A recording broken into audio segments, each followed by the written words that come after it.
And I will say welcome back to the Tomb of Annihilation, everybody. Nice to have you along Sound again. check. Can you guys hear me? I can't Yep. hear you talking, Malcolm. Oh, I can hear you. Yep, I can hear you. Yep. I can even smell you, Carrick. That's weird. All right. Maybe I'll jump out and then jump back in. Okay. You guys can, rest of you can hear me fine, right? Affirmative. Okay. Just Jeff. User error. Oh, those ID 10T codes. How's that? Can you hear me now?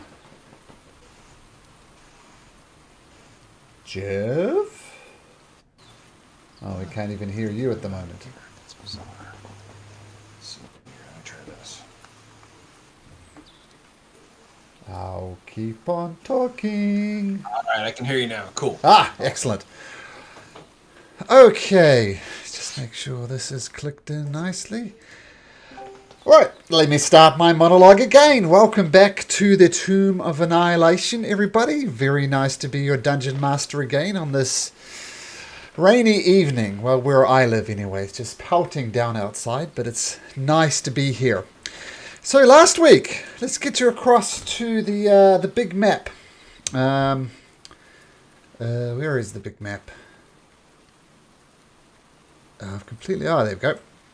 Right over here. So, last time, you did manage to successfully find the lost city of Omu. Even when you approximately knew where it was, it still took some time to search for it, as it was under this thick canopy of trees. Then once you found a way in underneath, you could see the rest of the city. Well, some of the city everywhere, given the density of the jungle and the fog and so on. You had limited views of the city. You realized you were being spied upon by I can't remember who spotted it, but a person with the body of a human and the head of a snake, which someone identified as a 1T. These snake-like people. But they saw you, they scuttled away, didn't know what else to do. And you searched around. Actually, let's get you across to the map of Omu. So you searched around a little bit inside of Omu for the Forbidden City. You searched through these buildings here. Didn't find terribly much. But you did find this temple, which in theory is where we ended up. But we're going to go back in time a little bit. We're going to go back to the city of Dangrangalang, which is this city here. And we paused at this point because we figured this was right up Leopold's alley. And quite frankly, Daniel, we didn't want you to miss it. So let me set the scene about where we are. So you came across this kind of maze around the outside of this compound, and you wandered around the maze for a little bit. It was a little bit difficult because the maze would shift. Even with Zuma looking up from above, it didn't really help as the maze was constantly shifting and moving back and forth. Very confusing. But in the end, you managed to get your way through, where you're greeted by these interesting creatures called grung. Now, the problem with grungs is that's what they look like. They don't speak common. And you didn't manage to communicate with them. Do you want to remind me about your extravagant schemes to communicate with the grung and how you resolved that?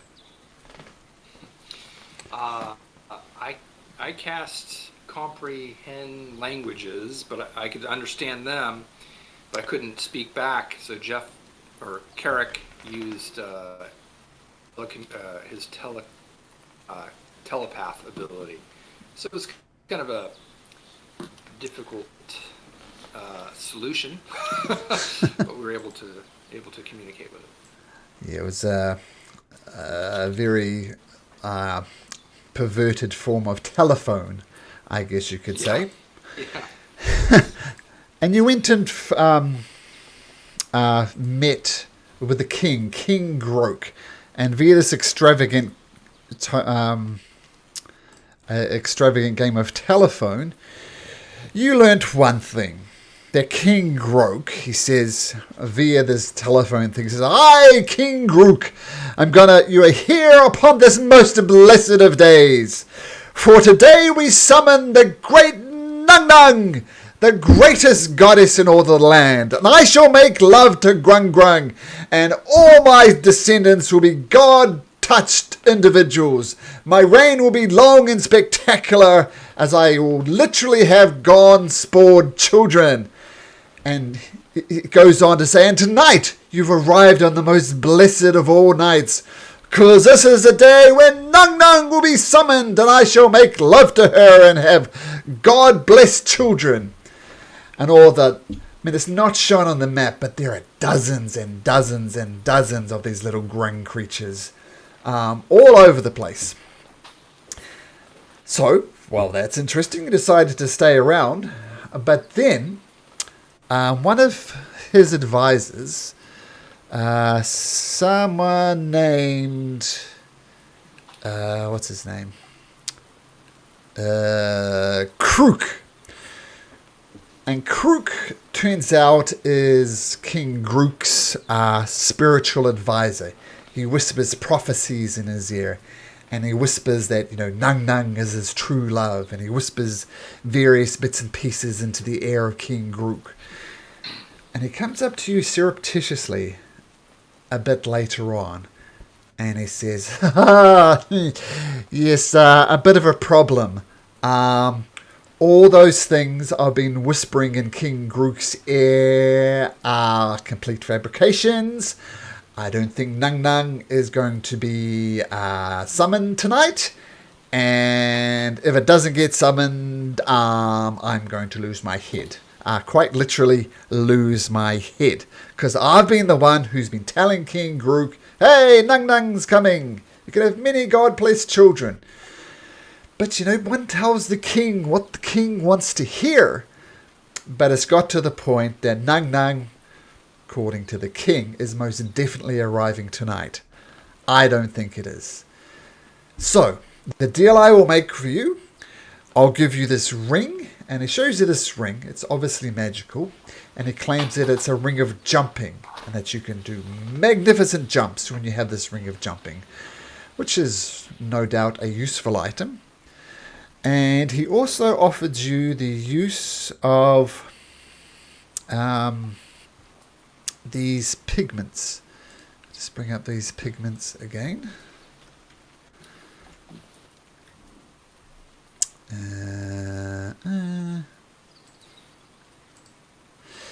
Yes, these magnificent pigments here. And he says, if you can use the pigments and make a delightful picture of Nung Nung, and then somehow animate this picture, somehow have the words coming out from Nung Nung to convince the king that the king is blessed, that you will have the opportunity to both get the ring and keep the pigments to yourself. So he says, I need you to paint a picture of Nung Nung, find a way to animate the picture of Nung Nung, and have prophetic words coming from the mouth of Nung Nung. Now he says the prophetic words are going to be particularly hard to convince if you don't speak in the language of the Grung. And none of you speak Grung. Didn't click that button on your character creation screen, and who could blame you? So you have a few hours before Nung Nung is going to appear, quote unquote. So, mighty band of adventurers, what would you like to do?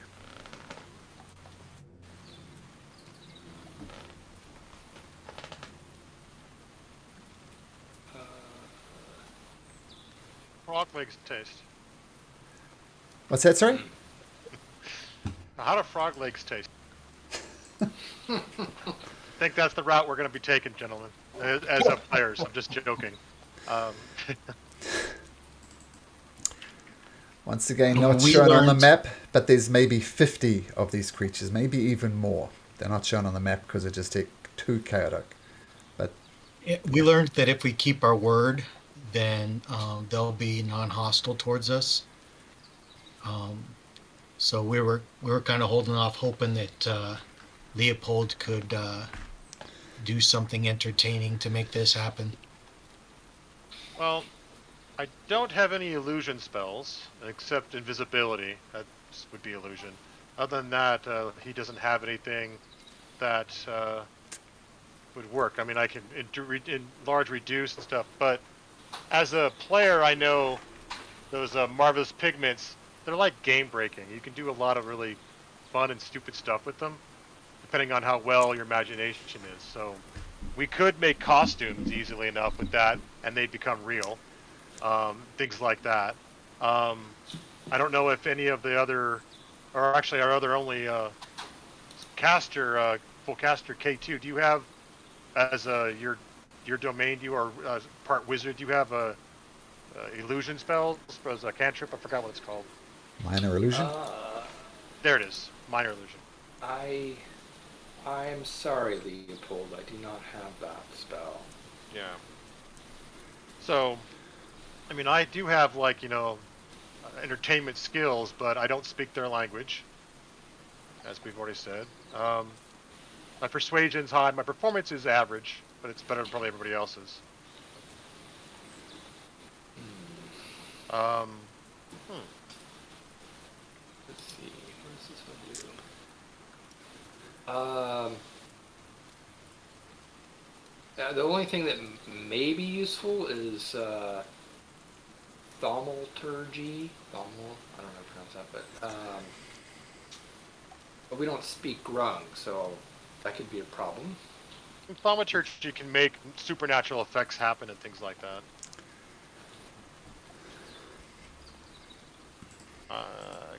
Could come into play. Well, I mean, we have this grung that wants us to do this, so he could speak. Let's see here.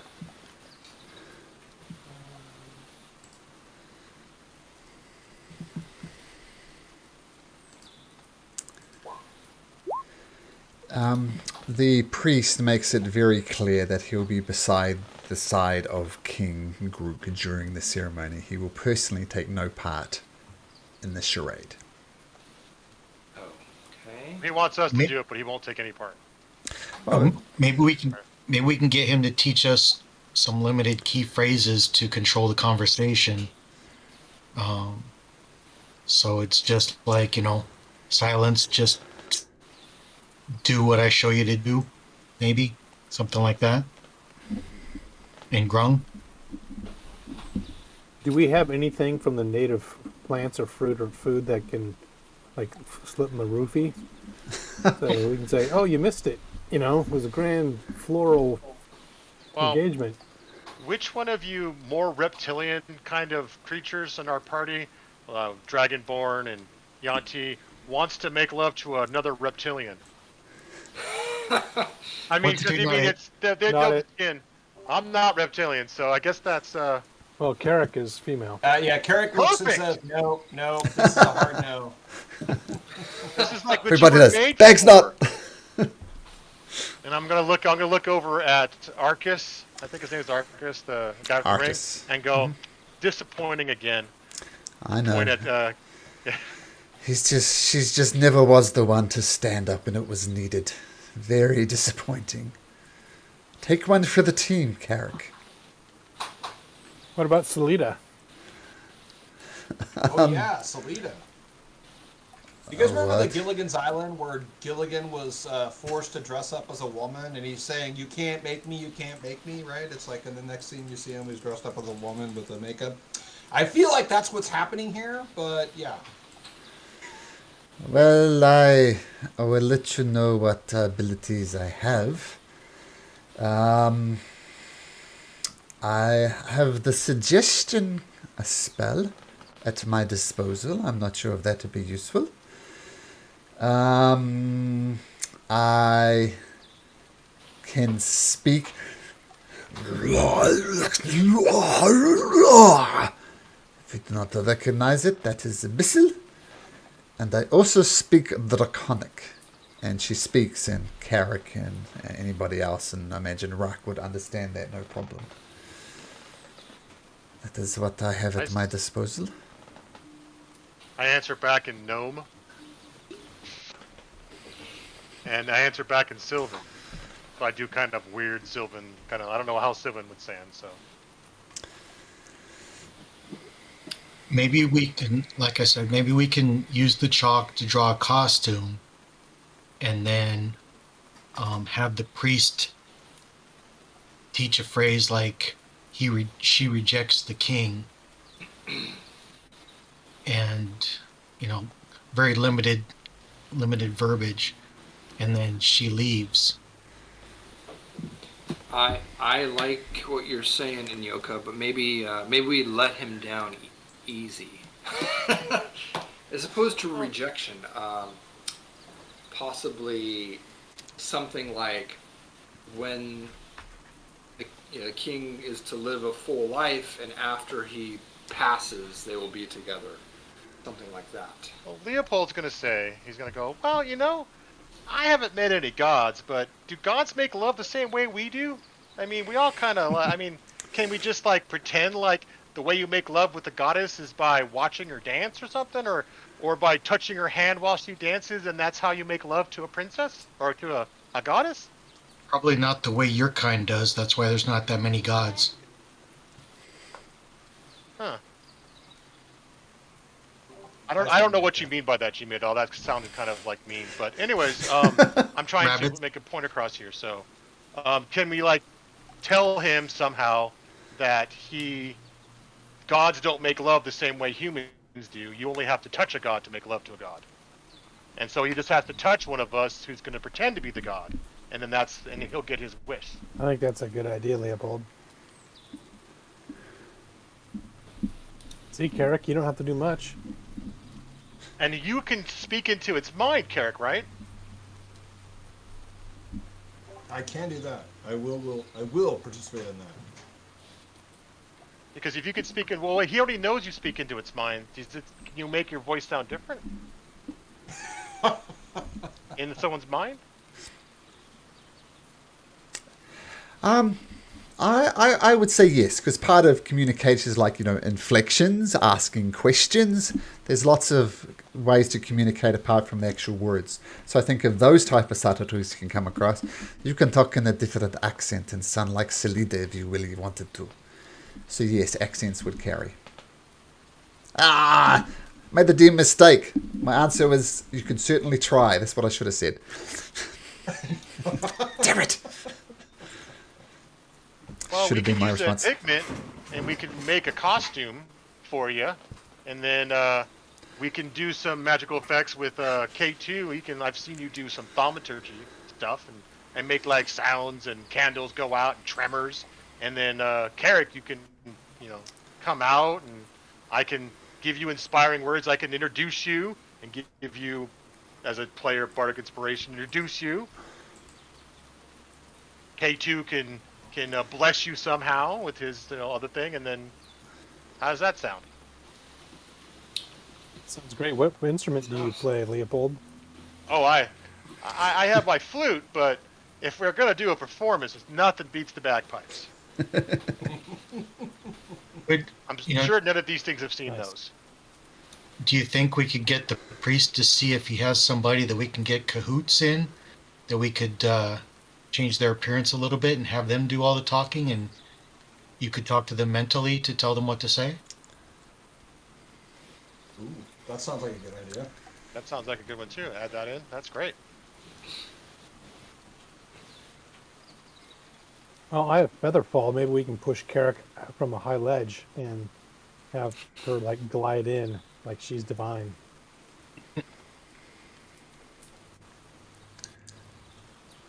Damn. Priest, you have someone we can disguise to pretend? Oh, yes, that would be most difficult. The vast majority of people are convinced that Nang Nang is coming tonight. It's all the king has talked about. It is all the king has preached about. I'm sure there's some out there who doubt, I don't doubt, I know that Nang Nang is not coming. I'm sure there's some out there who also doubt, but to show lack of faith in the king's proclamation and prophecy is punishable by death.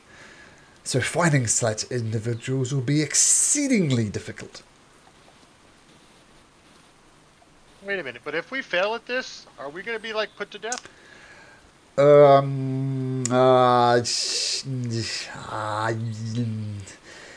let's break it down. You're going to be presenting to the king a make-believe image of Nang Nang, which is his hopes and dreams, the thing he's been thinking about for years and years and years. And what do you think will happen if you're discovered to be a fake? Okay, but then why are we doing this? Yeah, I was just gonna say, If Nung Nung doesn't show up, aren't you going to be put to death, and then we're okay? Well, you agreed, and look, ring of jumping, marvelous pigments, fantastic rewards. Death or fantastic rewards? Well, Of course, I could just tell the king what you're planning to do, and we can start from there. And then he quickly scurries back to the side of the king.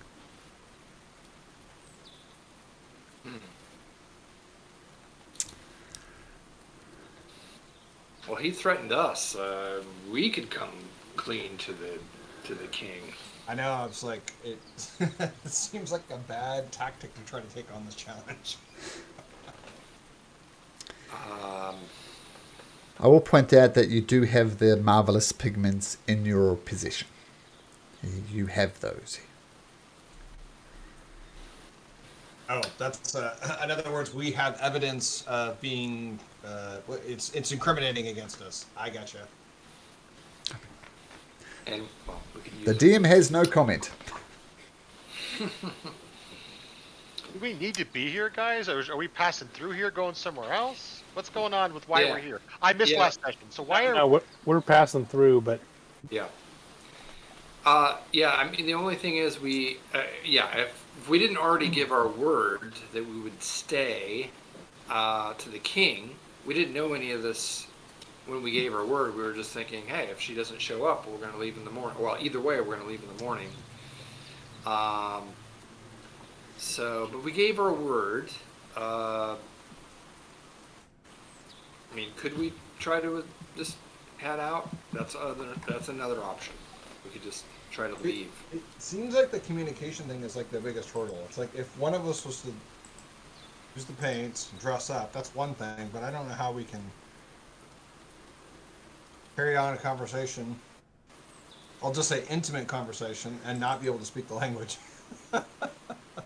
Oh, perhaps deities don't choose not to speak, but they use their minds to speak. That's true. Yeah, I mean, you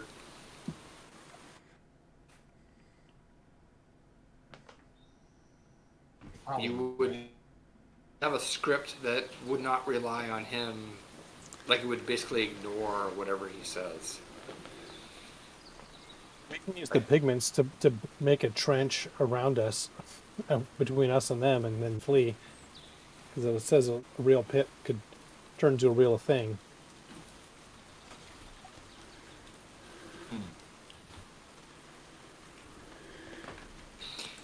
What if we capture the guy what we do is Carrick, not Carrick, K2, you dress up as it because you understand them, and then you give signs to Carrick to speak mentally into the mind or Carrick, you talk to K2's mind, and then he'll tell you what to say, and then you say it through the mind to the guy. So K2, you're the one who's going to have to dress up as it.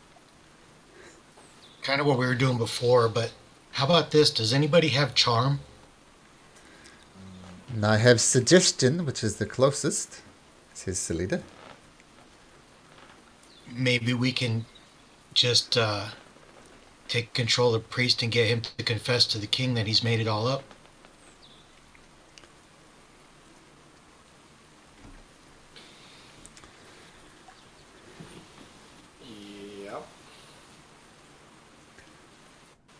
it does seem wrong to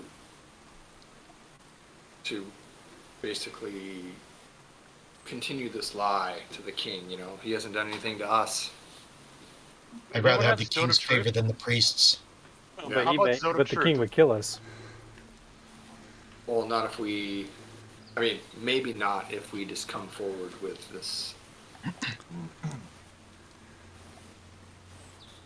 Well, yeah, I mean, that's the thing is if we tell him, even if he doesn't believe the priest, if he believes the priest is being truthful, you know, we're going to stay there the whole night. You know, we can surrender or whatever. And then when she doesn't show up, then he'll know that we were telling the truth and the priest was lying and Bob's your uncle.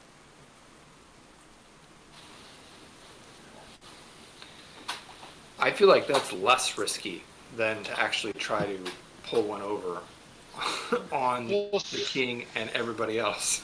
To lead a suggestion, we can suggest that he come clean Yeah. to the king. So I mean, that would be like you guys. That's probably the better bet. Yeah, I like Yes. it, and I can bless Selita so she has a. Oh yeah, so she has a. No, I guess it would not affect her. You want to do Bane. Yeah, I could not. I don't have Bane, do I? No, I could have it, but that would be tomorrow. Rock has Bane. Well, I tell you what, I could bless Leopold. So when it comes time to like kind of give our side of the story, oh, but you can't communicate. Never mind, that would not work. I'd have to give it to Carrick. Well, we're gonna have Selita suggest to the aide, the Yeah. assistant, to come clean to the king, and then we can go from there. Okay, What do you I guys like think? it. Thumbs up. Better than good. Carrick. It's better than Carrick doing a Gilligan as a woman. Carrick is a woman. That's true. You're right. Yeah, yeah. Well, a dragonborn woman. Woman implies human, right? Humanoid. This is K2. Yeah. Yeah. I don't know what all you crazy weird creatures are. we don't have a human in the party. Yeah, we do. I look at Archers. God, they just keep forgetting about you, buddy. They are so horribly racist. I know. I'm just standing here minding I'm my so own sorry. business. I mean, you've forgotten me Rita's once, down. Karak. There's no wonder you've forgotten me again. Damn, dude, that's just stinging. That's bad. All right, well, you want to do that? I will Yeah. point out one complication with my spell casting. It is not my primary ability. I can cast it. It is not the most powerful magic in the world. And if I cast it on the king and it fails, he will know that we can't cast a spell on him. And you would know as well if you cast Bane on him. Even if he resisted, he will know that you've attempted to place a curse on him. So just keep those No, we things in wanna- mind. We want to put suggestion on the priest, not the king. Yes. We want to make the priest do Confess. suggestion on him and make him come clean.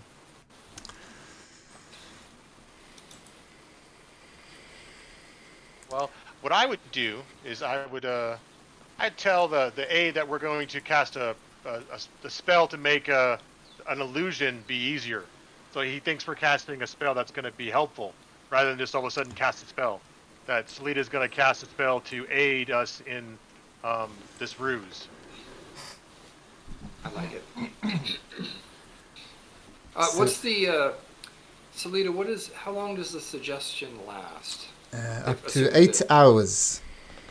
Oh, okay. Well, then that would give us plenty of time if he is unable to resist your suggestion.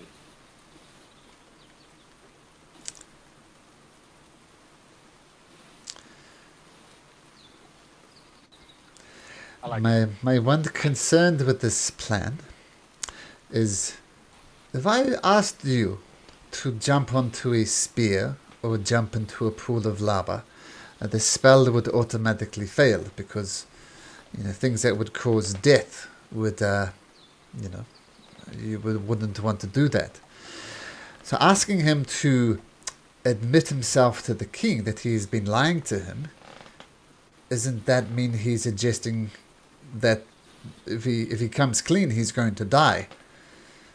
So Well, it depends on how we say it. If we say like honesty will set you free, it's the best to be honest, and that kind of stuff, Not like telling me the lie, just be honest. Yeah, I like it, Leopold. Because he could just say that he wanted to make the king happy, and that's why he did it. But now he realizes it was a mistake, and he's sorry, and all of that. I think that would be better.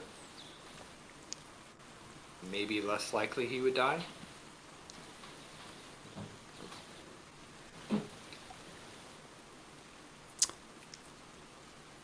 Yeah, let's go with that. well, if this is the course of action, I will point out these complications. So we need to come up with the exact wordings that I will use. Like, what is it exactly that you... And does you need to understand my language? He does, doesn't he? Or the priest? Nope.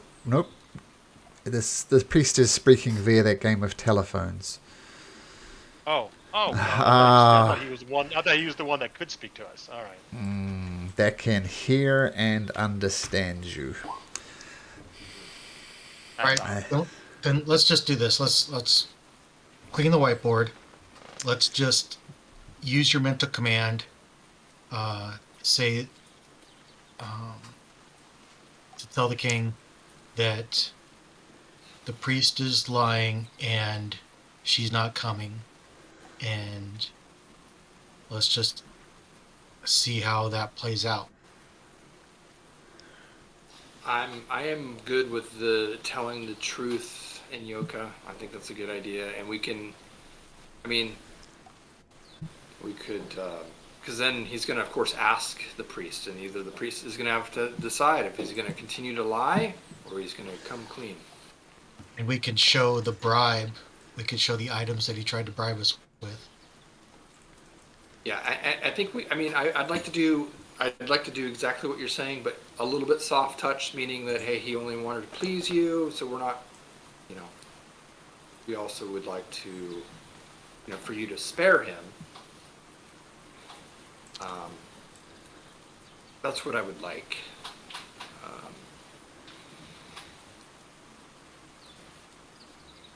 But other than that, I think that's the best plan, because if he does actually, there's really, we can't lose here, because if he lies and says that it's not true, she's coming, then she doesn't come and he's still going to die. So yeah, I like this plan. All right, let's do it. Got it, Carrick?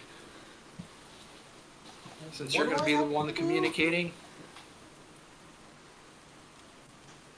I'm not muted. Okay. Who am I communicating with? The king.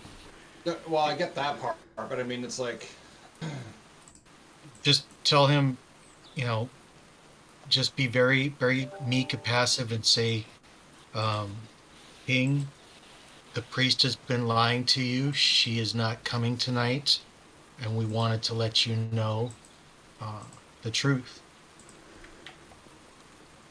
all right, I can do that. I'm not sure how it's gonna go over, but let's do it. I like it. We can get really complicated and say it comes on the third full moon of the month, which isn't today, and it's going to be a couple days from now. Well, I guess that's the question. Are we trying to yeah. say, no, he's lying, this is never going to happen? Or are we just... Yeah, just tell the king straight up. The priest came to us to try and trick you into believing that she is coming tonight, but she's actually not. He's been lying to you. Did the priest give us those paints? Yes. He did, but we can always give him back. That's no big deal. I'm thinking that the priest is going to retaliate and is going to try to call us out and say, check them out. I bet you they have something that they've been using to try to disguise and deceive you. So I'm concerned about us having it. Well, I mean, Well, I think you should. I think you should present it to him, so it's not. So he can't say anything about it. It's like he gave us these paints to try to trick you. there you go. Okay. Nice. And we That's can out speak in the- direct, but the idea of me doing it telepathically, actually, I can't speak. I can speak. I Yeah. can't hear what he's going to say back. I'm just going to tell him. We're what gonna have he's to going do. hear. We're gonna have to do what we did before. I will cast comprehend languages, and it'll be Okay. a round robin. Okay.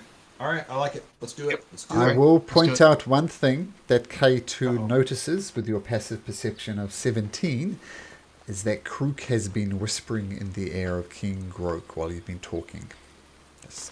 You He's don't been know what is it. whispering to the king. Yep. Okay. Much fine, like let's Worm stick to Tongue the to the plan. King of Theoden, just... So, well, we Stick- better. Stick to the plan. Just We- present yep. present the chalks and tell them the whole story, and whatever happens, happens. Yes. And I'm going to go ahead and bless you.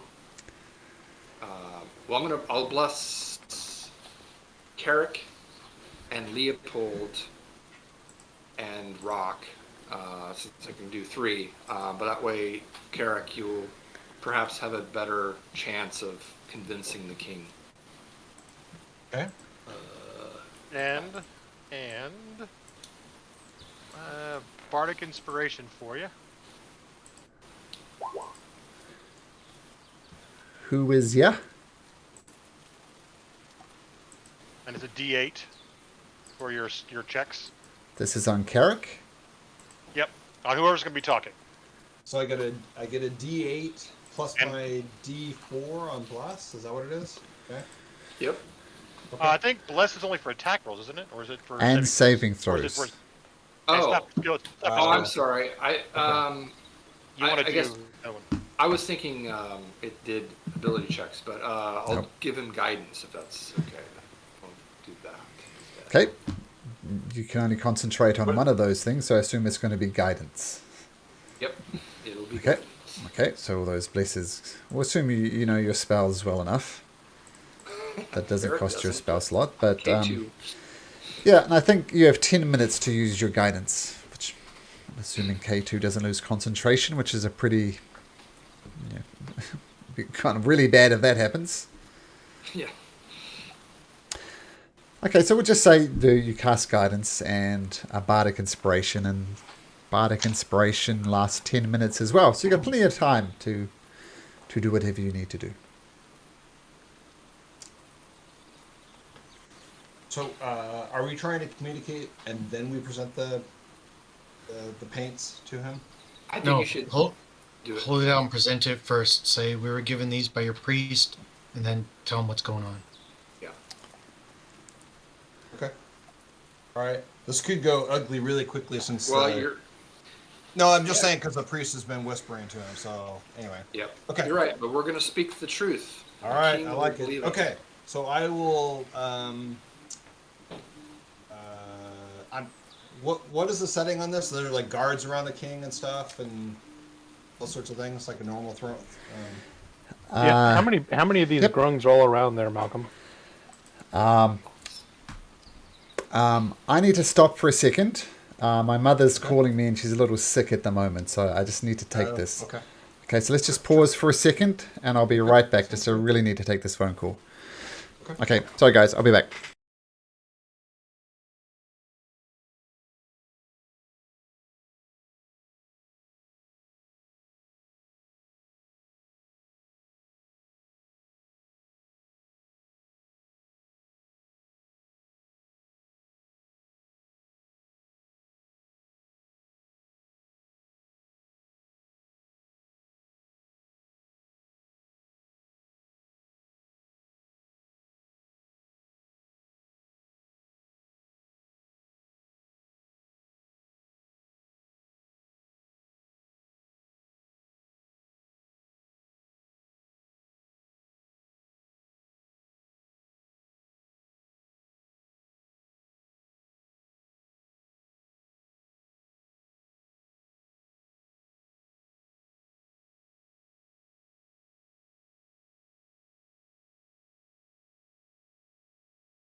Okay.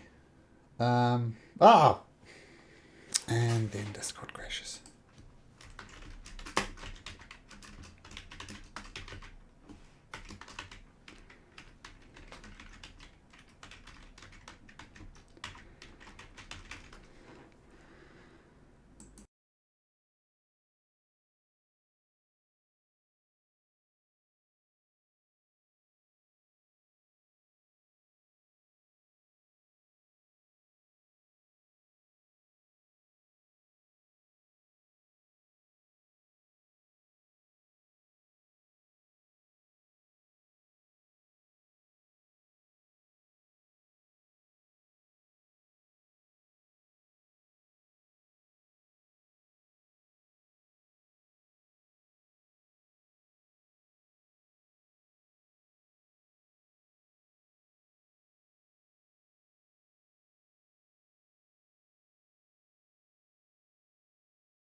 Yes, priestly lying.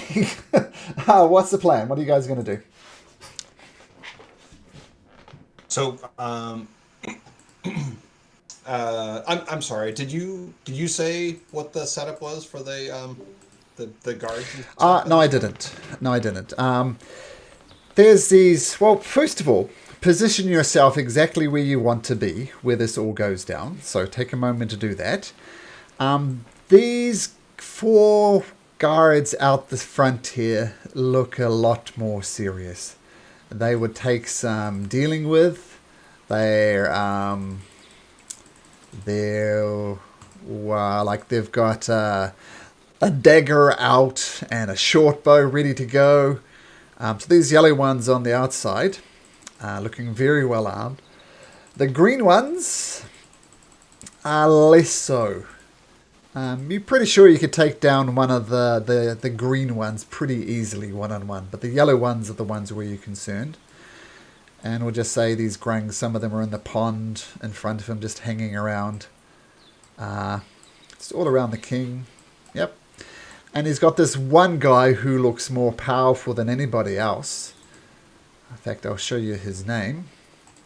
This guy called Rourke, this guy here, looks very serious. He looks like he's the king's personal guard. So, if you were to attack the king, you'd have to deal with this guy, these lesser guards, and these 2 major guards. So if things go wrong in here, things could go bad. Artis peers in from just outside, as does Salida, as does Dragonbait. Rock, you going to be there, outside? I'm going to be with our party. So Okay. I'll come in. Okay.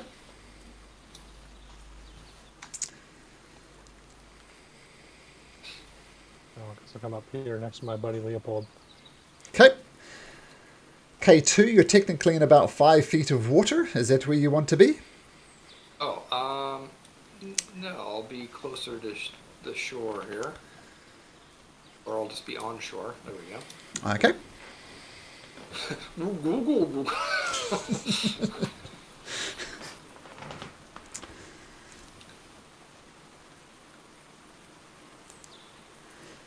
You hear the king says, you have come back. Welcome, my priest has told me all about you. It is so exciting to have you here.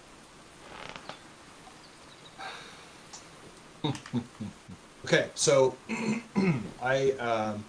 Carrick will be holding with 2 hands this box of paints and walk to where I'm currently, or the character's currently at, and telepathically speak to the king and say, we have important things we need to share with you that are only for your ears, your thoughts.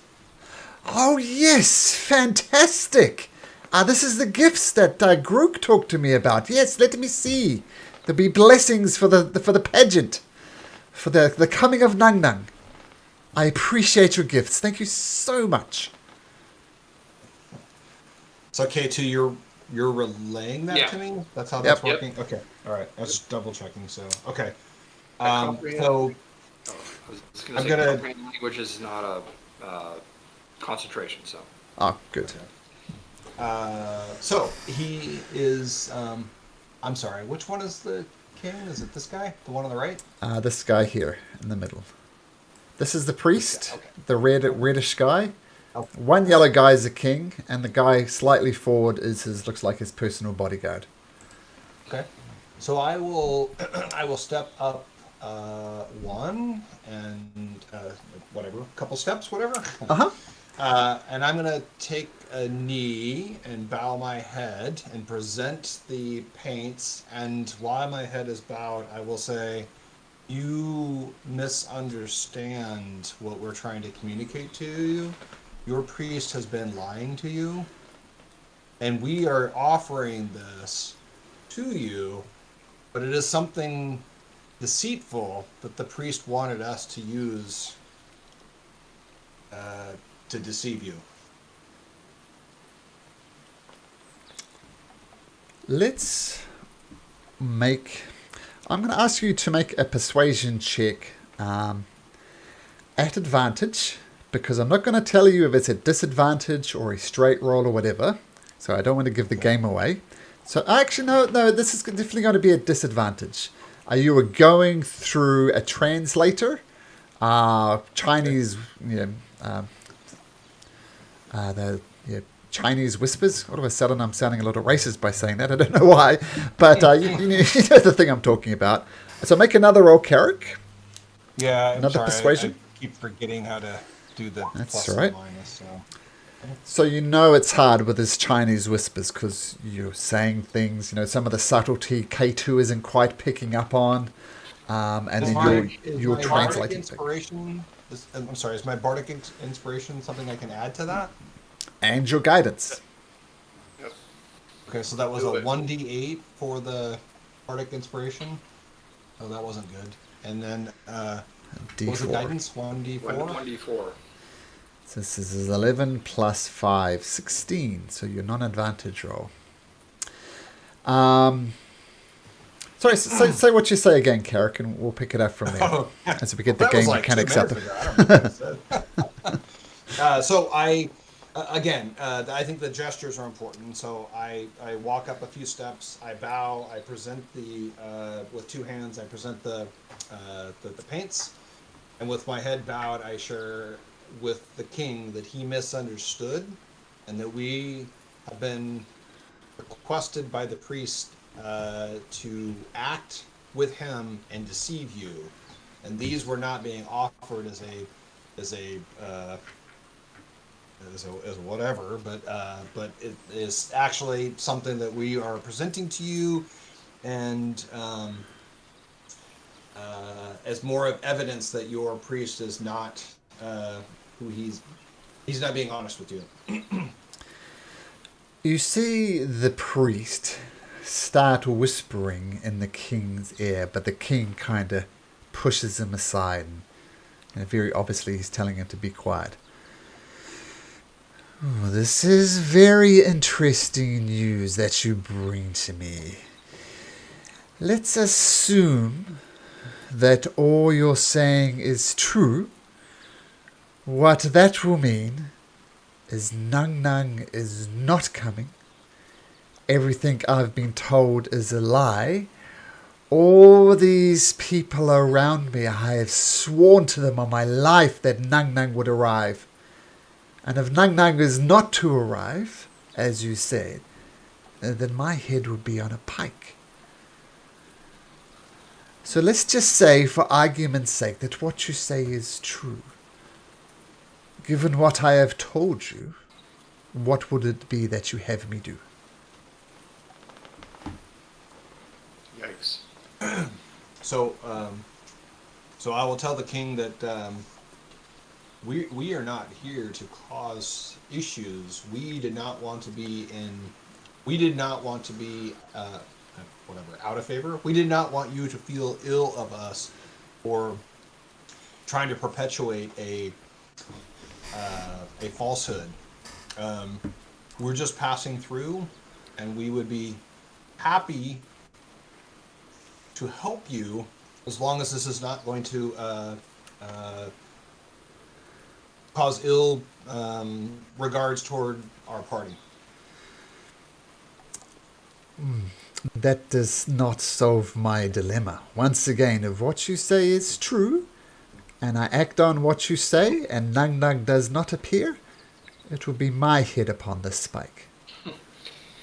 I'm going to relay back to Carrick what he says, and I'm going to suggest, well, then maybe Carrick, we follow through with the plan that the priest wanted us to do, but this time the king will also know.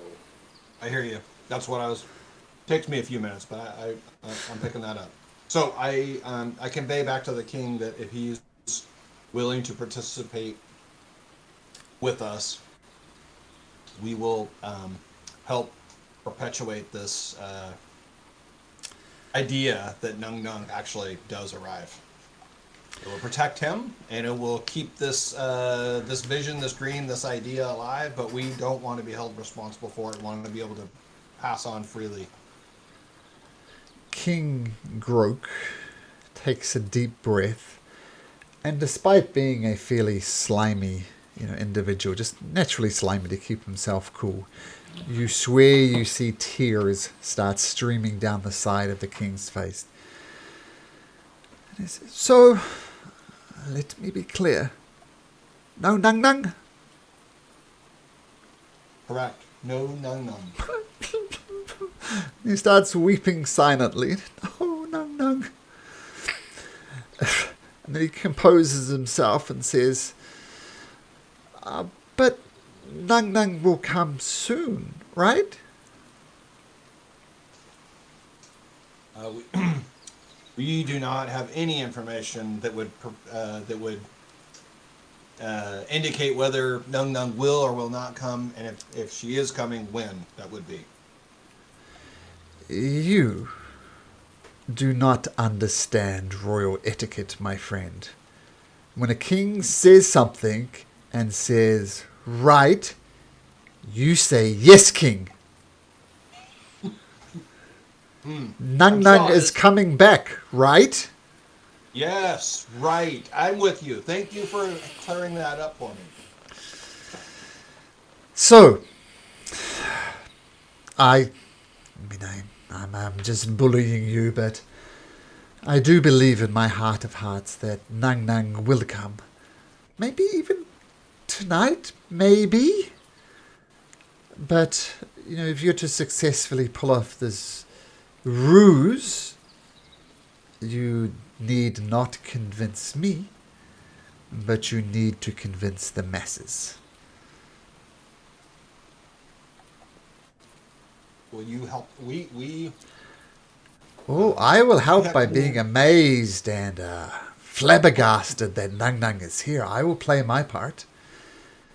Okay. And the priest over here, and he gives a firm clap across the back of the head, will also be joyous and rapturous at the appearance of Nung Nung.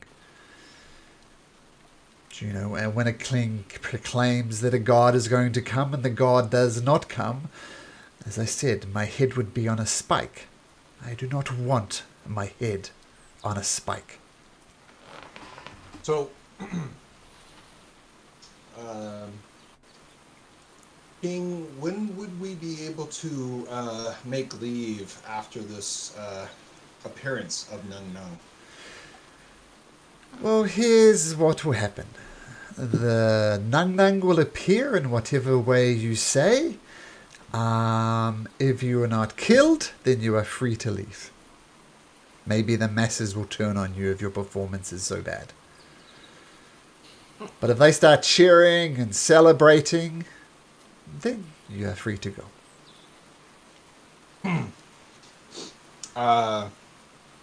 Okay, so it sounds like we have an accord here. We are going to work together. If this goes south and we are not convincing, will we have the protection of your guards? If things do not go well, the masses will also turn on me. So the guards will be protecting me.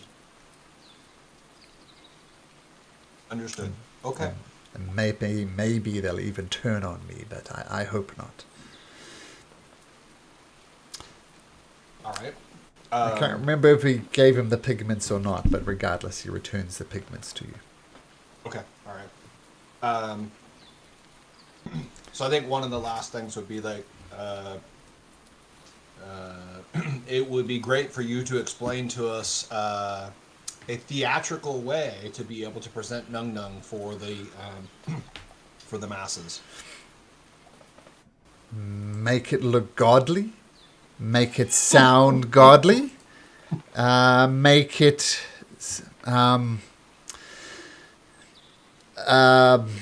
make it look godly. Make it sound godly. And make it move, right? Like, as far as I understand these pigments, you create a fantastic representation of Nang Nang. Make it as big as you can. I mean, this just seems obvious to me. Make it move. I don't know how you're going to do that. And Nang Nang needs to leave as well. So make it look good, make it move good, make it sound good, and make the leaving something epic. All right. That sounds. Does Leopold hear all this too, or is this not like anything Leopold would hear? I would relay the message to everybody. All right, Leopold says, all right, man, if he's in on it, dude, I'm going to give you guys the best show. I used to perform in the gladiator pits. This is me. If he knows we're in on it, gentlemen, I got it worked out. Awesome. I was gonna Leopold, say, how did got the things best- go in the gladiator pits? I thought that was a problem. Didn't you flee the gladiator pits? That was because I mean, my dear friend and his wife has recently passed, and I'll always love him.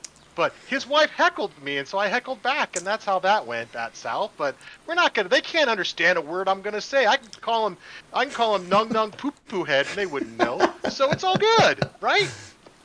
Fair enough. Are we good, gentlemen? I'm not gonna tell you my plan. I'm just gonna do it, gentlemen, and then we're gonna see if it works or not. I Good to like me. your confidence, Leopold. Go for it. All right, what I'm gonna need though, and I'm gonna go to K2.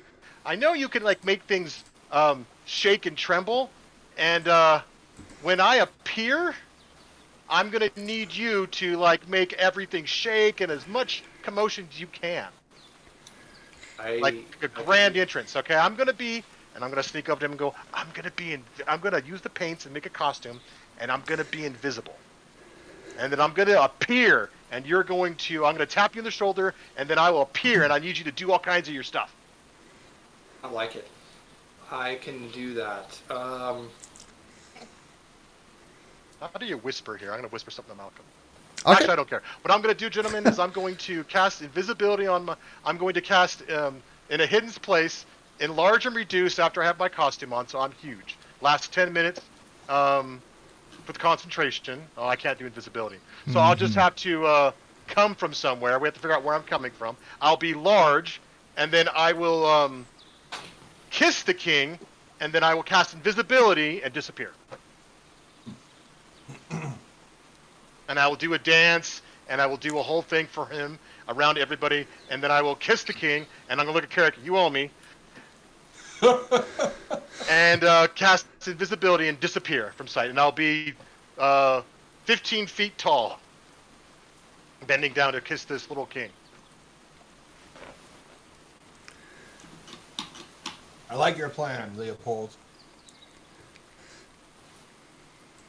I'm going to walk around a little bit. Is there a place where I can have... I can hide and come out of nowhere? How am I going to do that?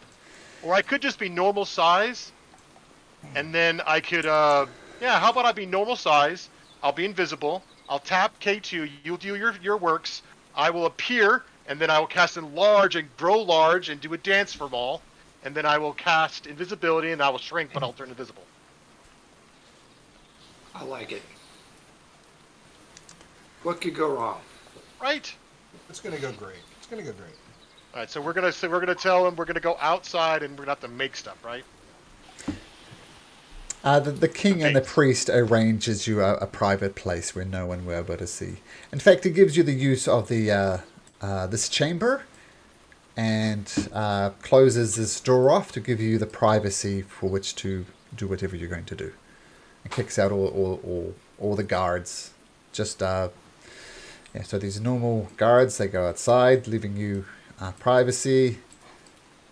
But the king and the priest are going to stay there because they run on it, and his guard, he never leaves anywhere without his personal guard, and this door is closed. And the only thing he points out is, you're expected to peer in the water. The water is our friend. I can be invisible standing in water. I don't mind that. So how does the paint work? We need to make a costume with the paint. Do we need to attune to it, or does someone needs to paint? I don't think you need to attune to it. Let me look that up, but I don't think so. Okay, so Nolzor's Marvelous Pigment do not require attunement.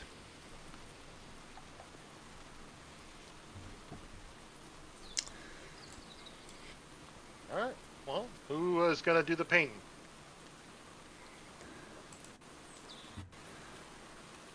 I can do it, I guess, if no one else wants to do it. How about someone give me a hand and we'll work on it together? Yeah, who's got the best sleight of hand and stuff?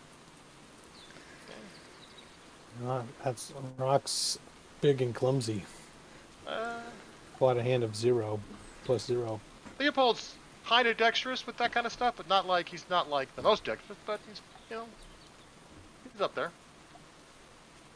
Well, I've got +4 to my sleight of hand. I got a +3. How about I give you the paint since you believe in gods? I'll say, Inoki, you believe in the gods? Paint a god costume, and I'll help you paint a costume. That will appear when you put it on the ground. It'll appear and be real. All right. Does that sound good, Malcolm? Sure. Yep. You can absolutely help. And I'll give a bardic inspiration as pointers. Okay. So advantage and bardic inspiration is what you're telling me, right? That's right. Yep. I'm hoping that's what I'm telling you. No. Yeah. That's fine. The priest is giving you descriptions about how Nang Nang would look. Not sure if there's actually a description of... Oh, here we go, Nang Nang. I looked up Nang Nang before. He says, think grung, but more so. So think of what we look like, but make it more. Just make it more. I'm going to ask for the ring of jumping. I'm like, frogs jump, right? Can I have that ring? I'm going to need it for the performance, man. It's your life. It's your life. Well, I guess if the performance goes poorly, we're all dead. In which case I couldn't give you the ring anyway, so sure, take the ring. Now the ring, I'm pretty sure, does require attunement. Let me just check that up. Now I was reading up on the ring of jumping and the Haragon race, and man, that's sick what it does for the Haragon. I agree. Does require attunement.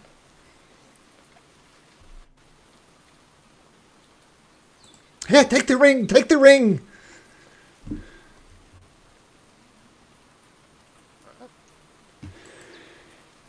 Well, first things first, we need to get the costume.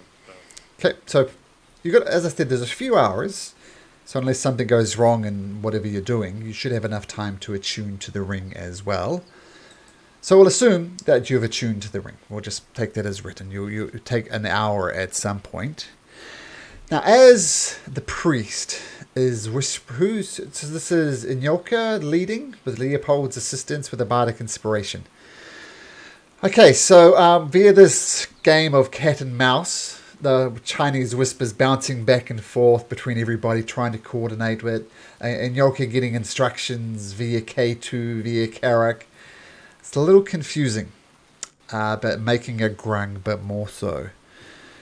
So the painting or crafting a representation of Nung Nung or a costume requires an intelligence check. So in Yoka, make me an intelligence check at advantage and use your bardic inspiration if you want.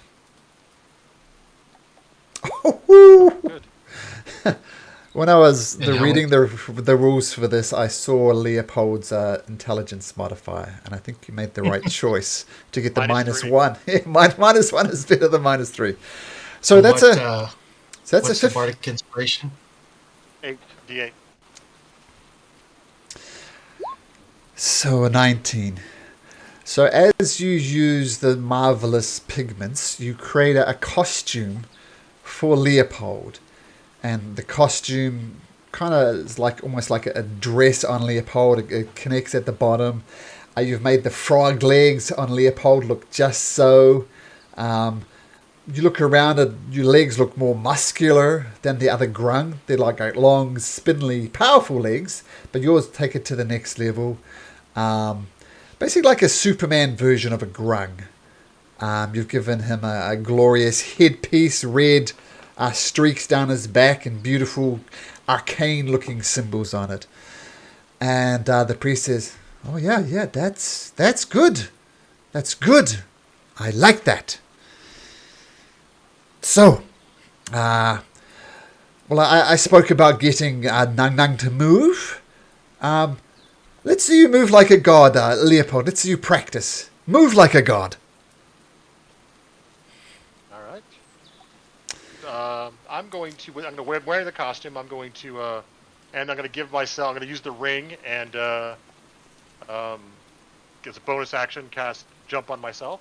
Mm-hmm. And then I'll say, I'll do a performance for dancing, and then I'll be jumping around the area. So it's Okay. like a performance for him, so he can see what it looks like. You're going to do deception for me Oh, deception. as you animate. Okay, that's fine. Which I imagine you're pretty good at anyway. I'm all right with it. I guess that's good. Do that again and we'll be fine. Do that again. Now, I'm not saying this is absolutely necessary. I heard your plan, Leopold, with the invisible kiss thing. But it would be nice if Nung Nung said something. Not absolutely necessary, but it wouldn't hurt. What are you going to say, Leopold? Well, I can speak in my own language, and you guys wouldn't understand me. I've been told. I don't know. How are you guys gonna understand anything I say? That is a good question.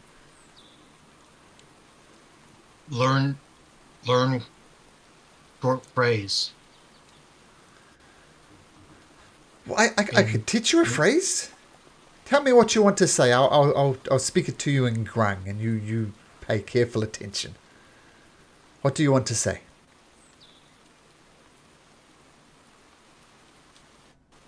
Blessed are the grung? Blessed are the grung, or blessed is the king? I'll leave it up to you to yeah. decide. What do you guys think? Gotta be something simple, man. I'm not even good with my own language. You know what I'm saying, guys? Yeah, it's got to be really, really simple. Hey! It's okay when I make fun of me. Anyways. No. Sorry, Leopold. Rock's not much better. Blessings upon the king. And then I will vanish. So appear, blessings upon the king, give the king a kiss, and then poof. Okay, Leopold, listen closely. Repeat. Blah, blah. Not bad, but you need more bleh and your bleh. Bleh, bra, bleh. Okay, this odd charade goes back and forth between the priest and Leopold. You do an approximation. I mean, it's hard. You're doing it phonetically, and you're doing it making sounds that you really don't have the tongue for. I mean, these creatures have very long tongues, and the sounds they can make are not in the Haragon's vocal range, shall we say. We'll see how well you manage to repeat the phrase when it comes to that point. But after about 10, 20 minutes, you get it approximately right. This kind of reminds me of an extravagant game of The Amazing Race with all these tasks you have to do before advancing to the next level. Okay. Last bit, Leopold, says the priest. Your departure, that's it. Just a poof. You're gone? Is that... I don't mean to be rude, but is that it? No. I'm going to increase my size to be grand. And then I will repeat the phrase, and then I shall vanish.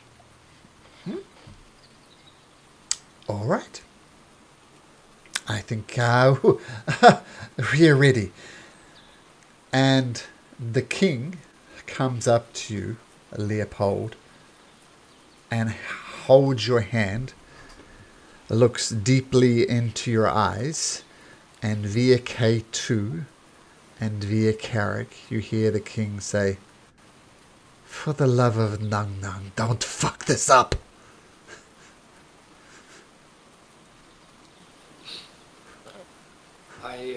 I give you guidance, Leopold. I hope this works. And I'm going to That cast sounds like invisibility, and that's up to 1 hour. So I'll be invisible.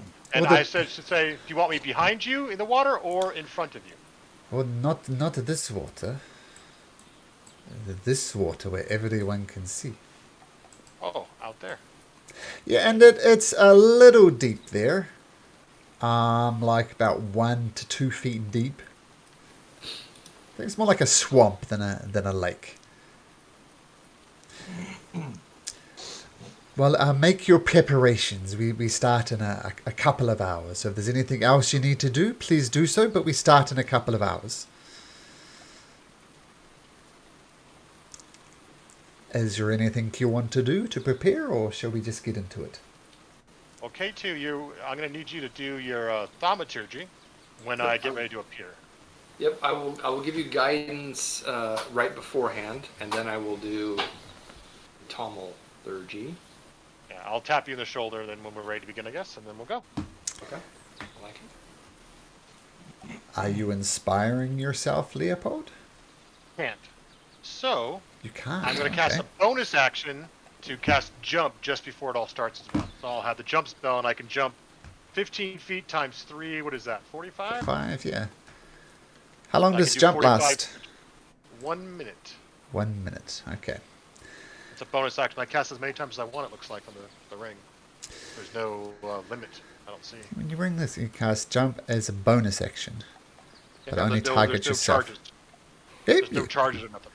You're going to be bouncing around Chult, my friend. Okay. Okay, so you all get ready. As I said, once again, feel free to position yourself around this this play as we progress. Couple of hours go by. Some of the grung start appearing. The king gives a speech, which is translated, if you like, and he basically says, "Today is the day that the great Nung Nung will descend from the heavens. We shall make love, and all of my descendants will be God blessed. This is a mighty day for the grung. Prepare to celebrate. Begin the music." And these grungs come out, and they start beating on drums, and everybody's almost getting into a ritualistic frenzy as they're banging and they're dancing and they're chanting. Everything's kind of primed and ready. And the king they bring out... no, actually, he just sits there on the edge of the water, his feet kind of splashing in the water. But the drums have started. Leopold. K2, you got the thaumaturgy? Yep. So you're invisible at the moment, right? Yeah. Yeah, I will. You set it up. You set us off with thaumaturgy, and I'll go. Yeah, I was gonna say. I guess when everyone's in position, it looks like I will do it and cast it.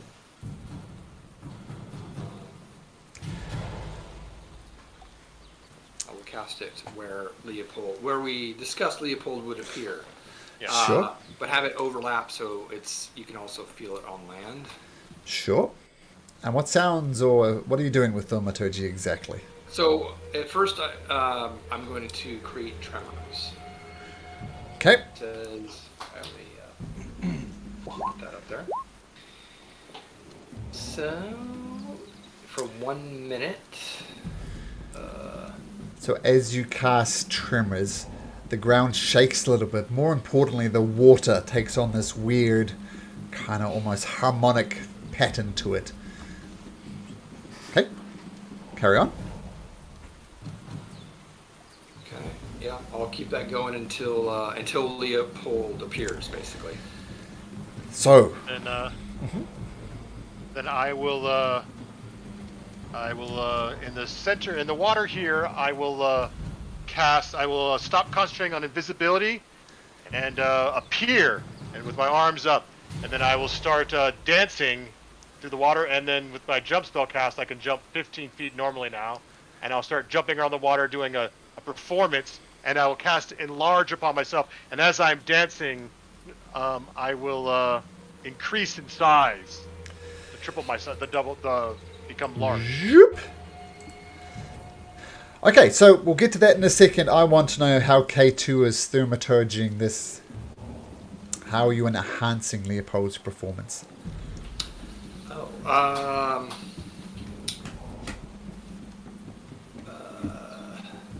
I guess so. I can keep that going up to a minute, and if I can, it doesn't say I can shift it, but I would probably try to increase. Obviously, it's harmless tremors, but if I have any ability to increase and decrease, I will as he lands from his jumps. More impressive jumps.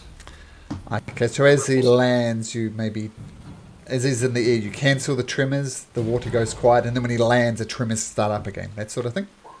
Yeah, I'll cast Thunderclap when I'm landing in the water. Okay, so... A lot going on.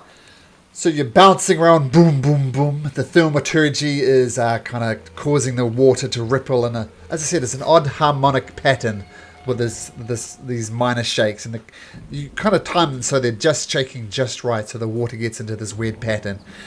And as Leopold lands, there's a big, mighty boom as he lands, and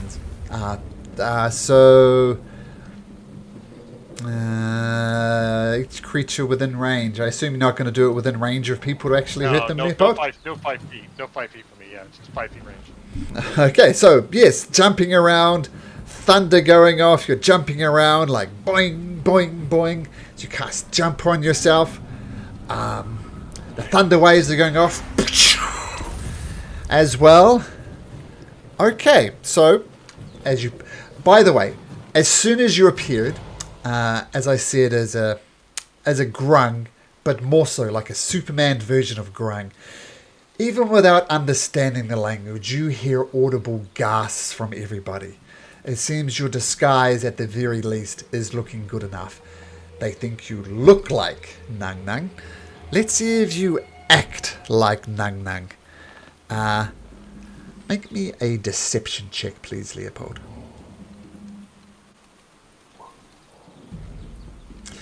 Now, do you still have guidance available? Do you wish to use guidance?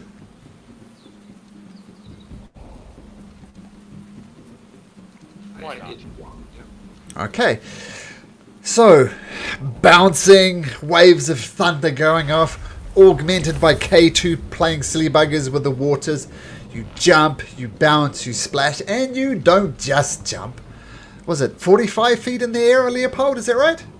If I use my Haragon, yeah. Yeah, so with your hair go... I will use one of those. So it's a limited number of super jumps, but regardless, some super jumps mixed in with little bits and jumps. And for a second, they stop chanting.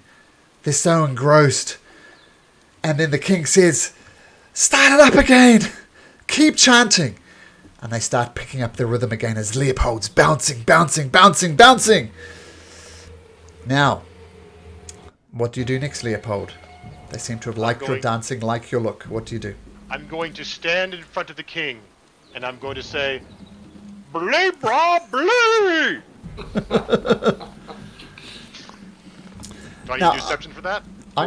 First of all, I'm going to make me a straight intelligence check to see how well you memorize the phrase. Oof. And that's going to determine the next step.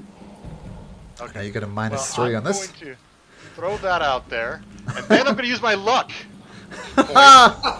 Whoa. Okay, yep. You can use your luck. Yes! 15. That's better.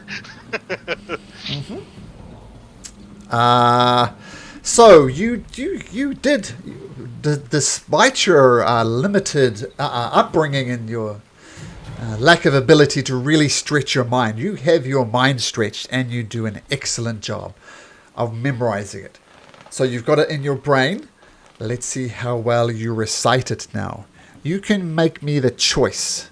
You can either make deception or performance. Your choice. They're equal, so I'm all into this. So performance. Nice. So you're in front of the king, right? So you'd be like over here. You're right in front of him, yeah. And you say the equivalent of what? Blessings upon the king? Yeah, blessings upon the king. And then I will shrink down to average human size, because I have to stop concentrating. And then I will go and I will kiss the king upon the head, and then I'll go up and cast invisibility and disappear. Yep. Sorry, I was gonna say, if there are, because it's at night, right? Are there dusk braziers or torches or anything around? There are. It's dusk. It's getting dark, and there are some torches around. Oh, I would like to, when he kisses the king, I'd like to change the colors of the fire briefly, using Almor again. Mm-hmm. It's a little extra flair. Nice. You're changing the colors to what? I probably should have asked what is that? Well, actually, I'll just base it on what Nung Nung's wearing. So, a prominent color on the disguise. Make me an intelligence check, K2. Okay. Intelligence. Just a straight intelligence check. Yep. Boom. The common folk are green. The military folk are yellow. Only one creature in this entire complex is red, and that is the king. So you think red is perhaps the most powerful color? I will definitely make it red. Okay, so the torches move from this orange flickering light to this red flickering light, and everybody is just amazed. They're chanting. Sometimes they forget to get on their drums and they get whacked by this, and you hear nang nang nang nang. You don't understand, but you know they're talking about nang nang, and they start drumming once again. And Leopold, you come up and you say the phrase. Hey. And I like you kiss the king? Yeah, I kiss the king, and then I go up and I wave my hands and cast visibility and disappear. Poof! He goes. K2, do you add anything to the disappearance? Yes, more tremors. More tremors, so the water gets this harmonica pattern again as Leopold goes. Leopold, where do you go? What do you do? With me being invisible, I will dive into the water. Invisible, so the water splashes up. Okay, so as you disappear, there's a splash of water here. You dive under the water and come out over here somewhere, I assume? I'm going to try to, as far as I can away. Yeah. Okay, I need you to do two things for me. On your departure, you can deception or persuasion, your choice.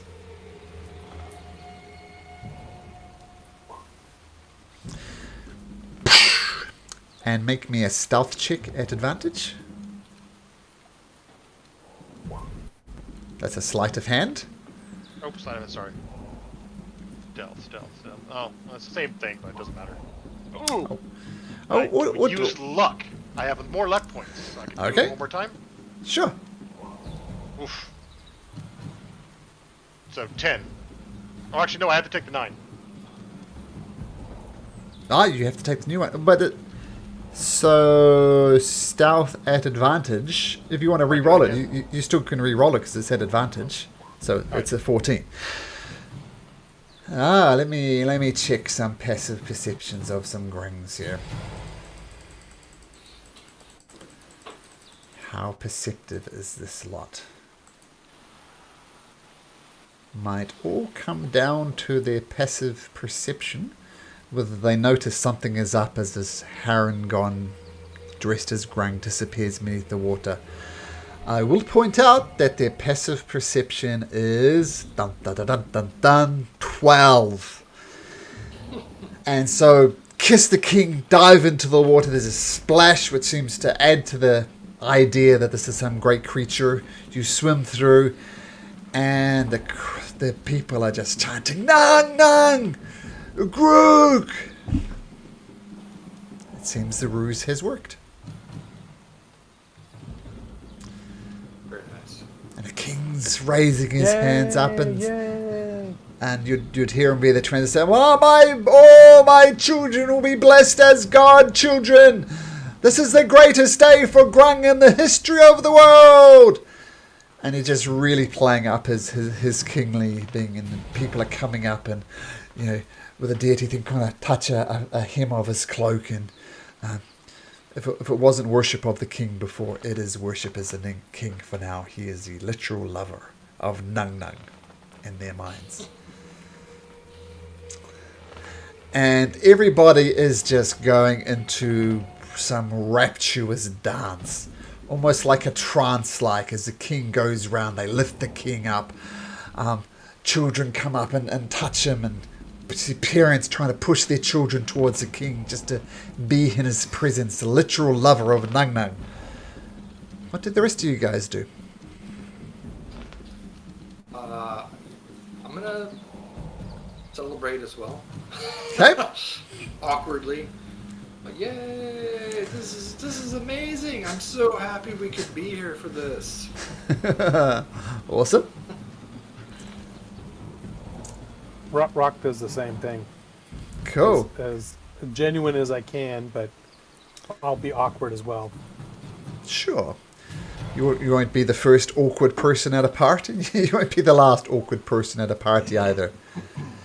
What's Carrick doing?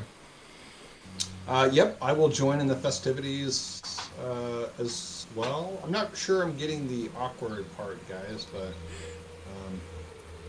as an outsider, I think that'll become natural to be awkward. In my mind, this looks a lot like Return of the Jedi at the end, where everyone's dancing with the Ewoks.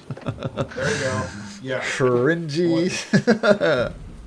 You totally nailed it. Yep, that is a fair description. But Anyoki, I'm sure Yonoka's got a few dance moves he can bust out. What's Anyoka doing? Actually, Anyoka's just going to look like he can't believe he just saw a deity. Ah, okay. So you're going with the shock and awe type of thing. Yep. Okay. Leopold, you're just going to watch this thing? What you going to do?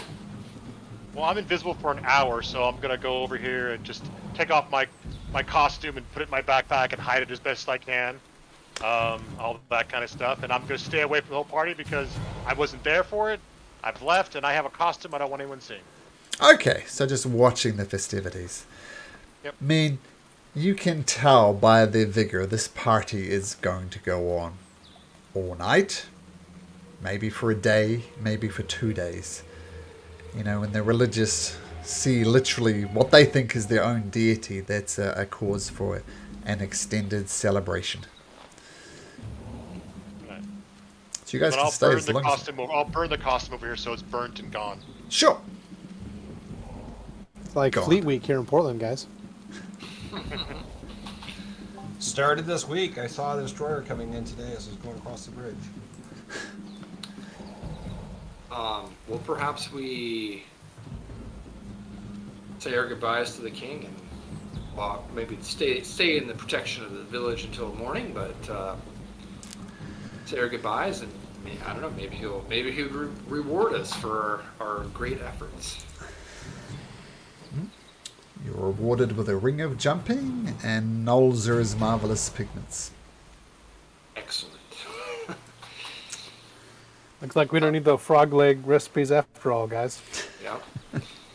When I see Leopold again, I'm gonna like give you like I don't know what I'm doing, but I'm gonna give you a high five, and it just I don't know what that is, but it just feels right, Leopold.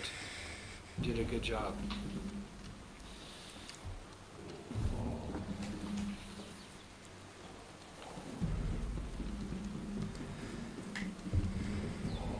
Okay. So you guys want to head out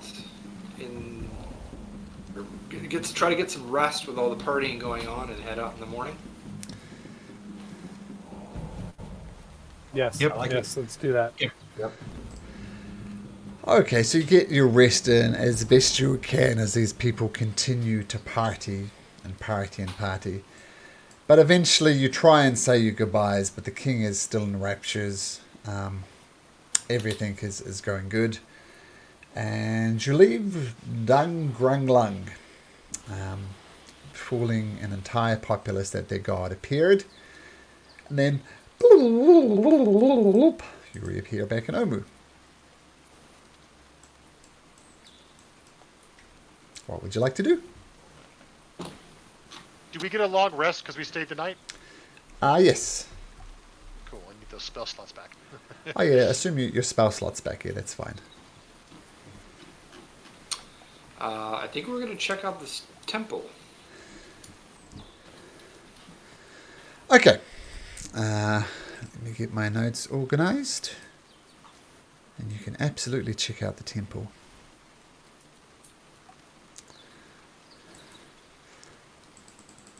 Now, I'm quite happy that we actually had a performance thing that a bard would do good in, so that was cool. Yeah, you did an awesome job. That's why Malcolm was like, okay, let's put this on hold for now, and then we'll wait for Daniel to be here next week, and you nailed it. Yeah, we totally felt that was all you. And it was all you. You did a fantastic job. Okay, so back in Omu. So fast forwarding in time. So a ruined shrine stands at the heart of this walled compound. Tall monoliths flank the entrance, decorated with the images of a jaguar, with 6 snakes sprouting from its shoulders, and a stone door is set into the shrine beyond. What does that look like exactly? Let me show you with a map. Make sure I got this map right.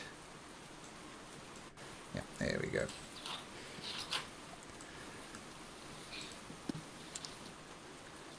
Yeah, so this, you're right here. And yeah. So let me just check one more thing.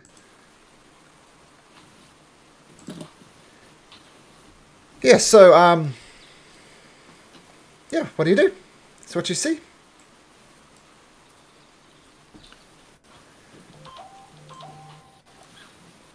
Let's check it out. Yep, let's check it out. I'm gonna keep an eye out for traps. I don't. This place seems like it'd be trapped. And Yes, so these stone monoliths, these two things here, they're both draped in vines.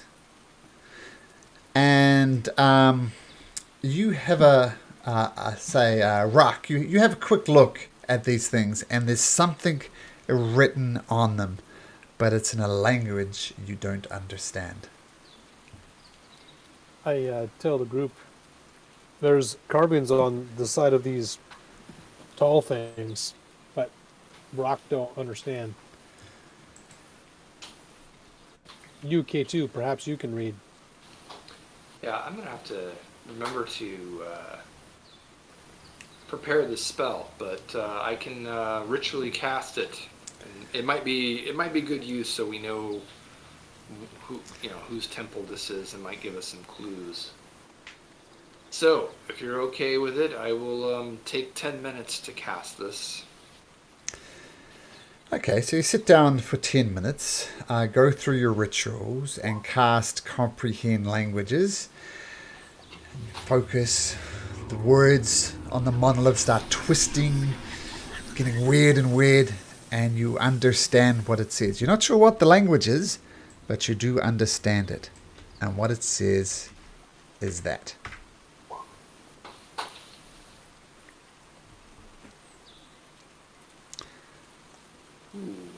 I'll relay that to the party. This sounds good. Like this could be a temple for perhaps a good god or something.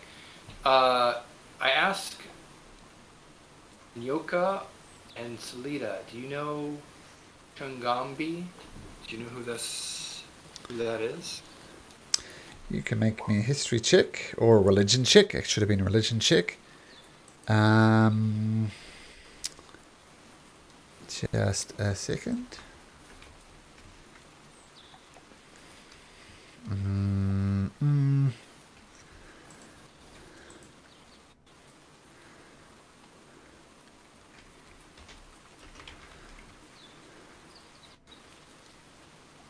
You actually, with a 14, you don't know who Shagambi is.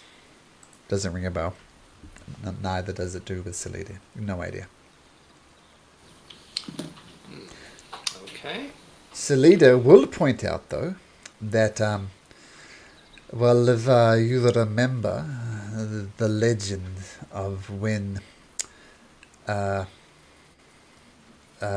god here, whose name I've forgotten, the great god, Abtao. When Abtao was banished for reasons I do not understand, there was a vacancy in this place for worship. There was literally no Abtao to worship. And my understanding is some trickster gods, pretend gods, lesser gods, but referred to as trickster gods came, and people worshipped them when Abtao wasn't here. But then Abtao came back. But maybe Shagambi is one of these trickster gods. That is my best guess.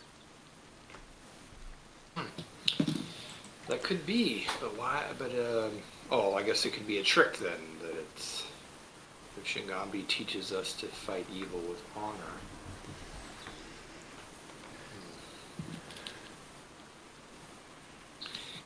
Does it say the same on both Yep, monoliths?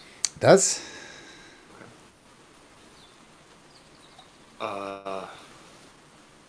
Shall we go in? Yes. Can you check and see, K2, if you can see if there's any footprints or if this has been disturbed anytime soon? I certainly can try. I'm sure Inyoka is better at this, but I will. I'll take a look around to see if there's been someone here. Yeah, what do you want for a check, Malcolm? Survival. And What's that aura around Carrick? I will help you. Wow. I will help you, Inyoka. The aura around Carrick is his protection paladin thing. You know, if you stand within that, you get a +2 to your saving throw, something like that. Okay, yeah, you're right. Aura protection. Yeah, aura of protection, yeah. In Yoka, you start and you find some tracks. You're pretty sure they're 1T, and then they break to the left, and then they break to the left again and break to the left, and you find you're following your own footprints around in a big circle. A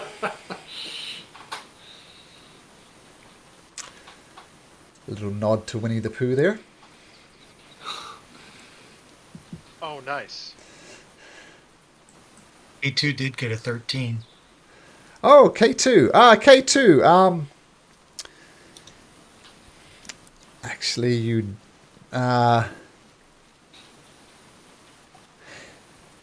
do notice K2 as Anyoka wanders round in circles.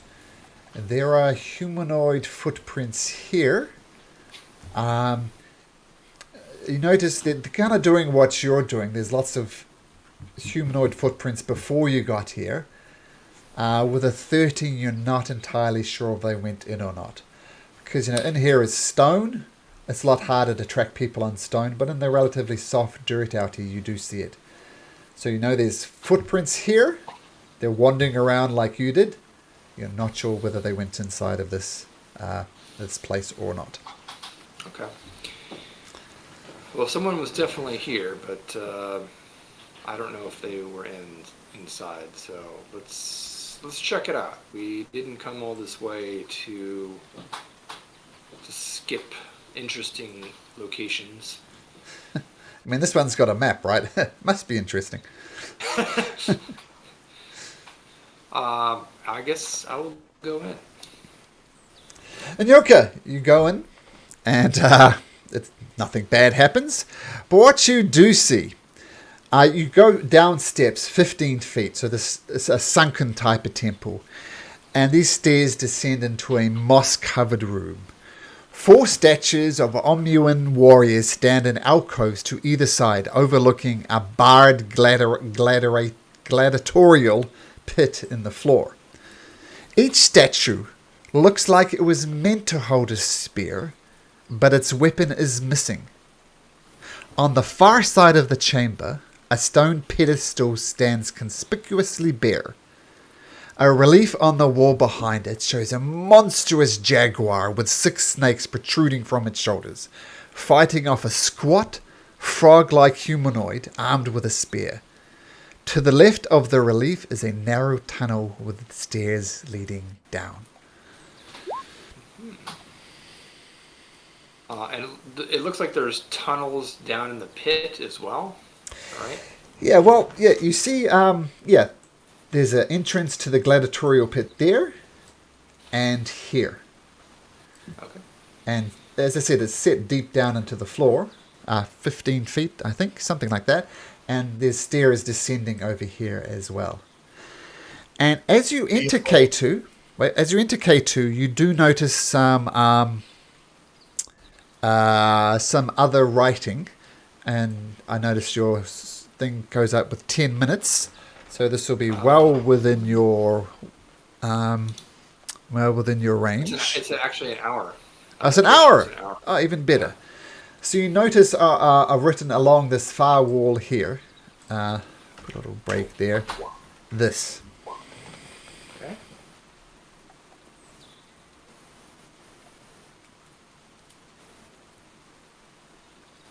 Leopold, you know how gladiator room work?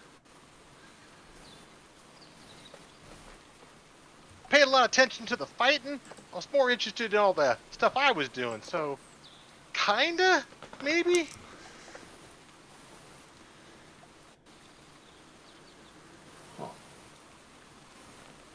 I should probably write that down. You look, you see if you figure out. Yeah, I will relay that. I don't know what it means yet, but perhaps it'll help us.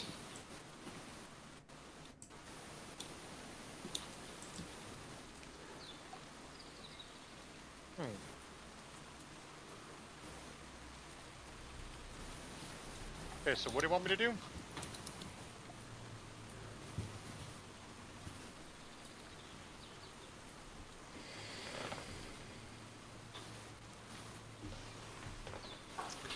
I don't know. We should. I think we should not go into the tunnels in the pit. I agree. If anything, that's probably, yeah. What that do? Or something about it. Someone must have stolen something from here.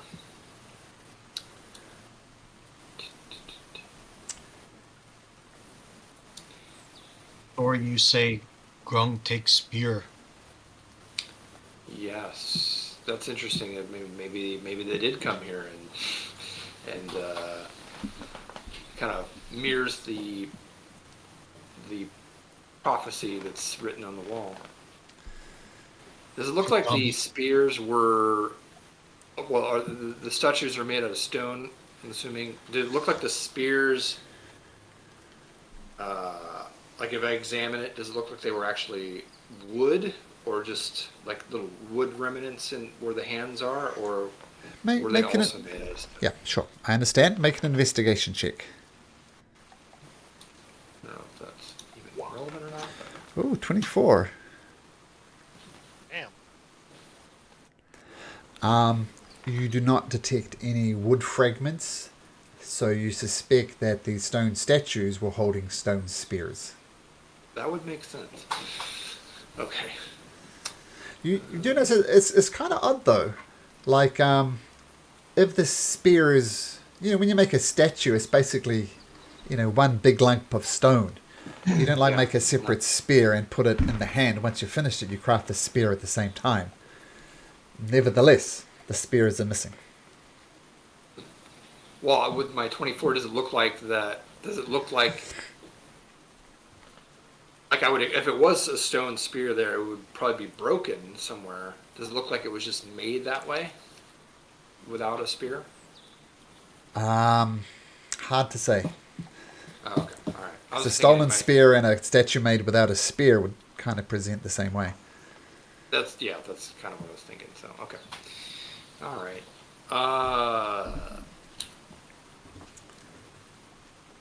Do you guys, should we just continue, or do you want to? Is there something else you want to check out in this room? Yeah.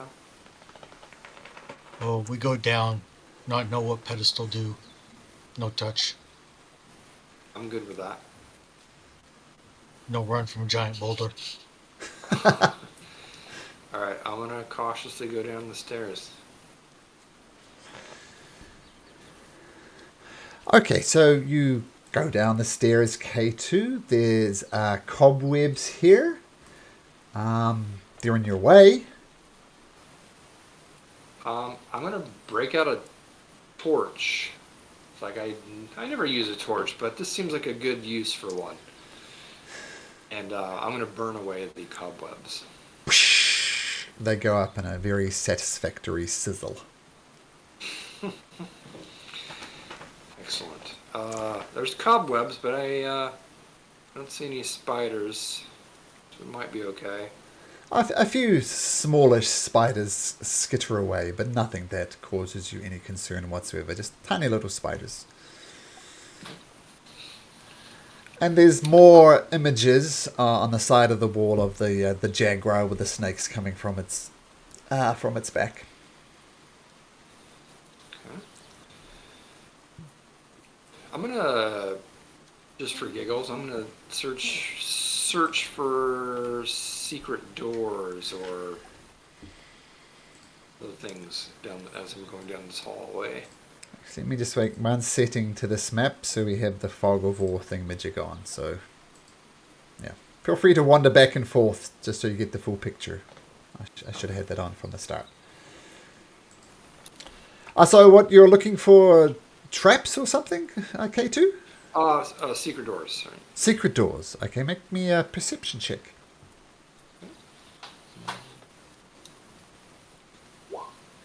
You search up and down the length of this corridor, right to the edge of the pit, which I assume you don't want to go into just yet. You do not detect any secret doors.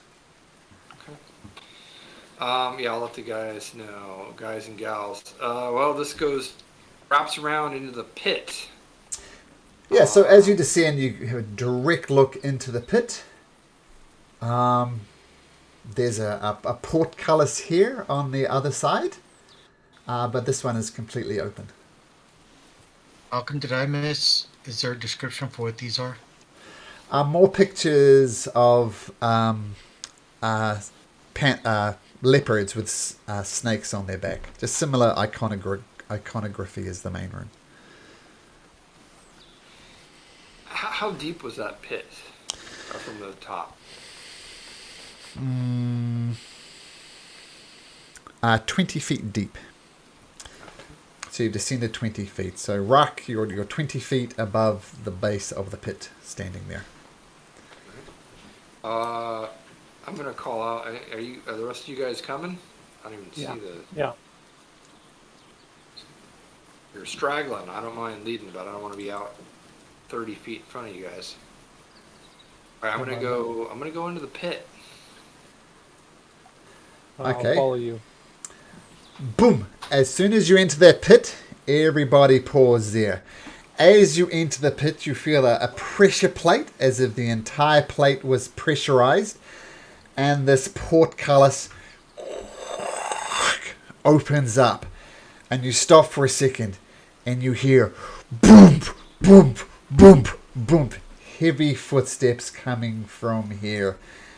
Can everybody please roll into initiative? Oh wow! So that happened. Salida, Dragon Roll Bait, my- Ardis.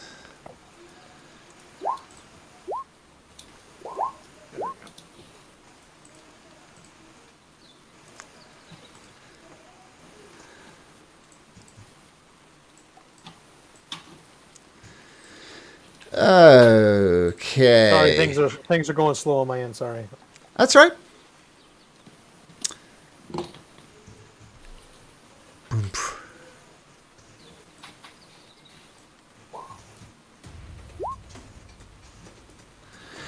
Okay. I'm assuming everybody's going to be into initiative. Okay, so yes, you hear these boosh, boosh, boosh feet, and this huge, looks like a construct made out of clay and stone, comes thundering down the corridor. Whoops. Yep, comes thundering down the corridor straight towards Leopold, moving with what seems like an unnatural speed for something so big. And so it's like a clay, like something you'd expect in a gladiator pit almost, but made entirely of clay. And for 10 brownie points, who can tell me what this gladiator is wielding? A spear. A spear. It is indeed. It's got this massive stone spear in one hand and this massive shield in the other hand. And it comes charging at you, leading with its shield, K2. And it just thumps into you with full force. Does a 22 hit? I'm assuming it does. It does, except I cast shield on myself. Okay. So, yes, you cast shield, and you feel the full brunt of this shield bashing into you, but you cast your shield spell, boosh, push it to the side. But then it comes at you with its spear as well.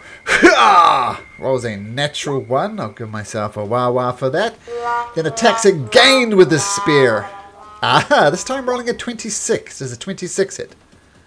That does hit. Okay, so 11 points of piercing damage as it just and gets through around your defense. That's its turn. K2. Okay. I'm going to cast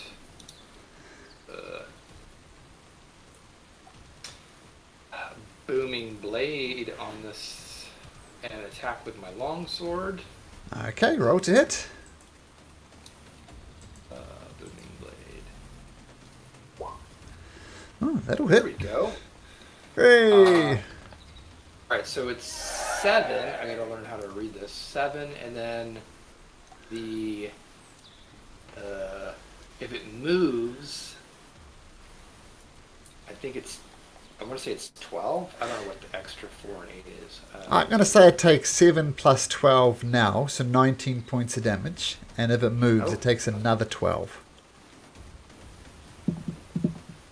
I think that would be the way. That's what I say. 19 points of damage as you nice. crit it Okay. with your booming blade. Comes off. And Yep. then I'm going to. I'm the only one in the pit, right? And Yoka, are you behind me? Yep, I'm right behind you. Oh, okay, you're behind me down.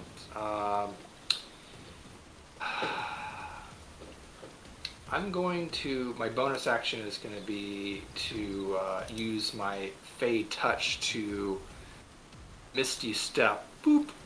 Right on top.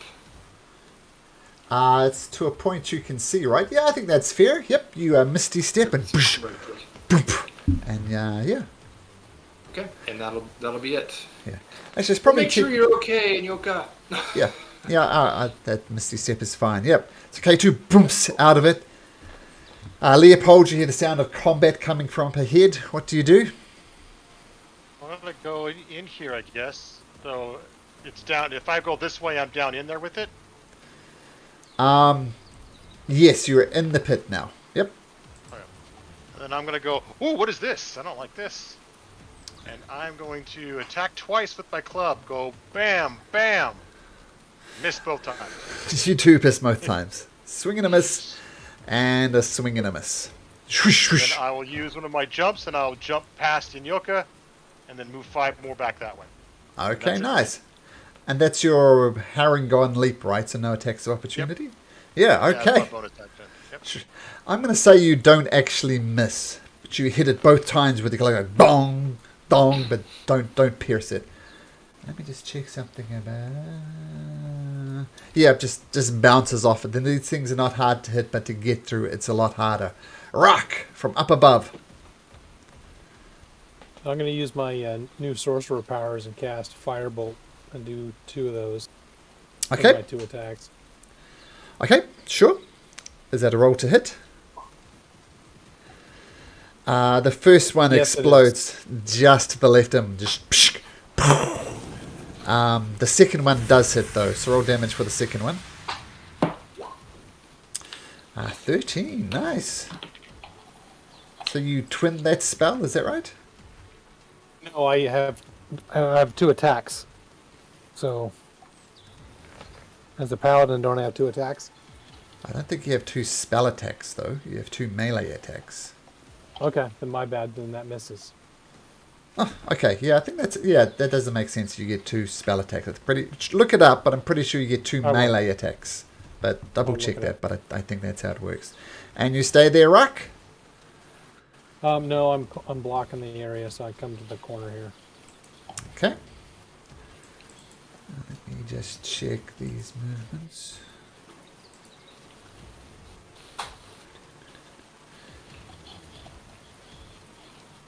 Another one of these gladiators come booming down the corridor, and once again with unnatural speed they sprint towards you, Anoka. This one, once again, it's leading with its shield. It's got its shield out, pointed forward at you.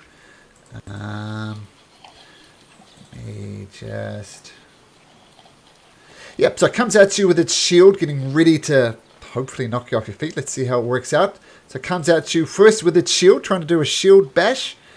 I think a 13 is going to miss you though, Inyoka. Yeah, with a 16. But then it comes at you with its spear from behind the shield, stabs you once, stabs you twice with a 21 and a 16. So that'll be 2 hits, I believe. 21. The 21 hits. I got an AC of 17. Oh, I see a 17. Okay, so just 11 points of piercing damage. Using the shield to block and kind of gets you around the side. Dragon bait. Oh, 1, 2, 3, 4, 5, 6. 1, 2, 3, 4, 5, 6. Comes dashing around the corner. Selida swings from up here. She gets her short bow out and says, "Surprise, motherfucker!" and shoots and misses. And she goes, "Damn it!" And she takes a step out here. Okay, that was Selida. Another one of these gladiators comes screaming out there. Boosh, boosh, boosh. It's going to attempt to attack you around the corner. It's going to get +2 to AC as it's trying to get around. Once again, comes with a shield bash. Rolls a 19, which is going to hit 11 bludgeoning damage. And make me a strength saving throw, Inyoka. DC 15. So, boosh, hits you for 11 points of bludgeoning damage, but you maintain your feet.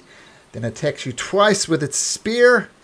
And the first one misses well wide. The second one with a 23 hits for another 8 points of piercing damage. Artisimber. What's he going to do?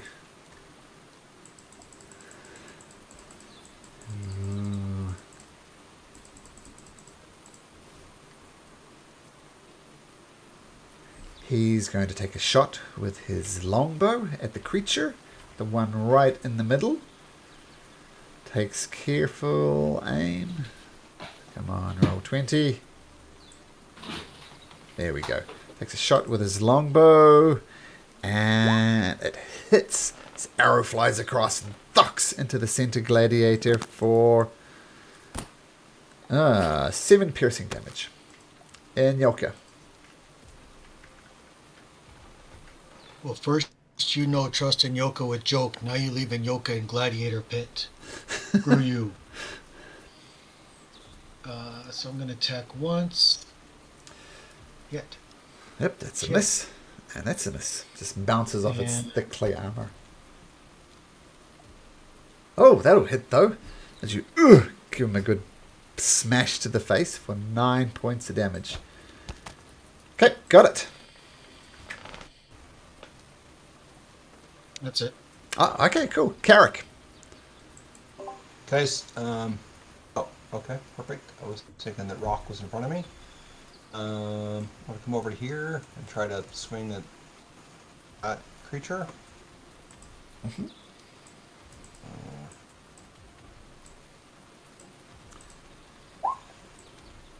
That will hit. Okay, I'm going to do that, and then I'm going to use my Divine Smite, if I can figure that out.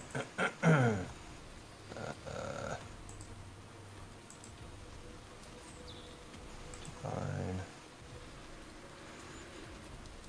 So 9 plus... It's 1d8, right? I can't find Well, so let's back up a set, Carrick. You're at the top of the pit. You are 15 feet above these creatures. Okay. 20 feet above. Alright, I will use my javelin, so let me just re-roll then. Sure. Okay. Your javelin hits. Okay. Sorry, thought I did that. Okay. So 10 points of piercing on the one in front of Inyoka. Alright. Can I throw another one for my second attack? Yep, keep a track of how many javelins you have, though, as it's a limited resource, but absolutely you can. Okay. 15, just hits its thick hide and just falls to the ground. Okay. Alright, that's my turn. Okay. A fourth gladiator comes boof, boof, boof, up the pit. It sees the congestion and it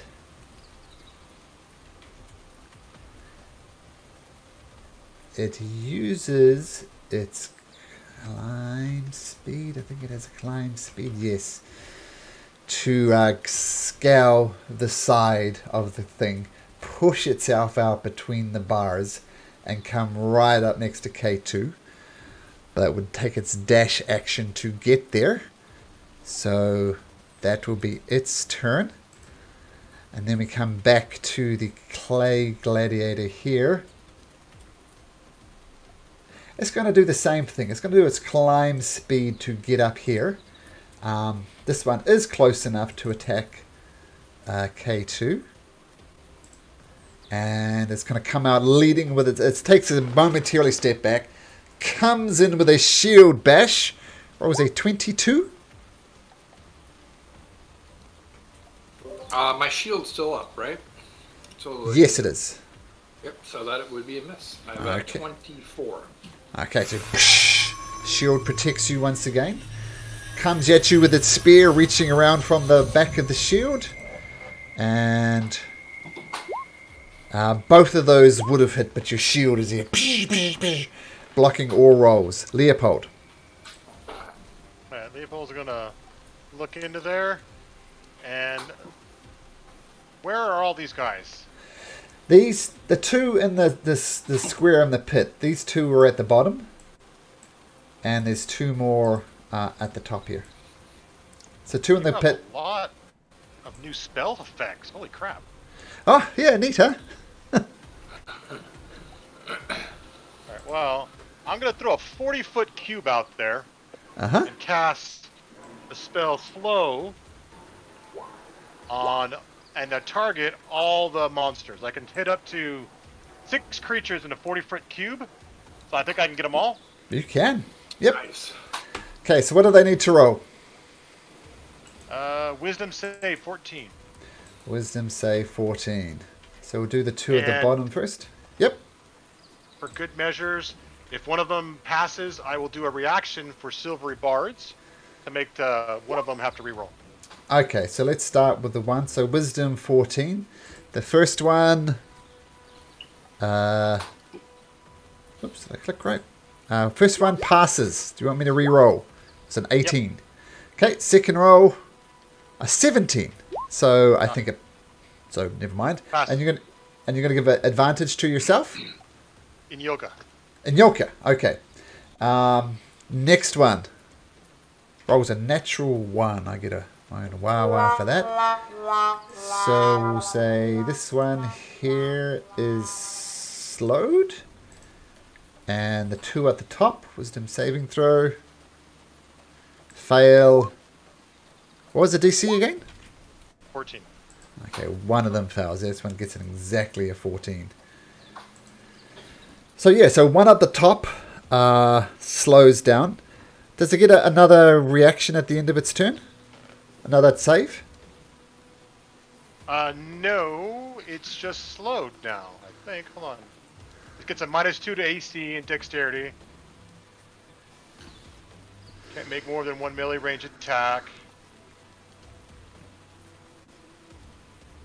No, Yeah, it makes doesn't another say- wisdom like saving creature, throw. yeah. Yeah. Okay, Yeah, so every this turn, yep. they're slowed now. So yeah, you cast slow on some of the creatures. And so it gets a reaction Jump back into and the hallway. it gets an action, a bonus action, or a move, but not all of them, right? Yeah. Yeah, and the AC bump as well. Okay, Leopold casting the spell. We'll point out you're concentrating on the spell just in case it matters. But yeah, come in. No, that's a nice move, especially with creatures with so many attacks. K2, you're flanked by 2 gladiators. What do you do? Well, K2 is perceptive enough. He notices this one is slowed. So he's going to try to attack that one. Okay, so -2 to its AC. Alright, I will attack with Booming Blade here. At advantage. Oh, advantage. Oh, no, not advantage. Sorry, it gets you this AC. But regardless, that hits. So 12 points of damage. So 8 piercing, 4 thunder, and 5 more if it moves. Okay, so we'll do 12. And I'll put a 5 there. Okay, got it. K2 should know this, I think. If it's slow, does it get to take reactions? More. I don't know either. I'm gonna go around this guy. So depending on what slow does, he may or may not get a attack of opportunity. Daniel, does he get an attack of opportunity? No reactions for anything slowed. Nice. Ah, okay, To so Leopold. it goes to whack you, but it is just far too slow, comes down, and you effortlessly avoid its blow. Very good. All right, and I'll stay right there then. Okay, Rock.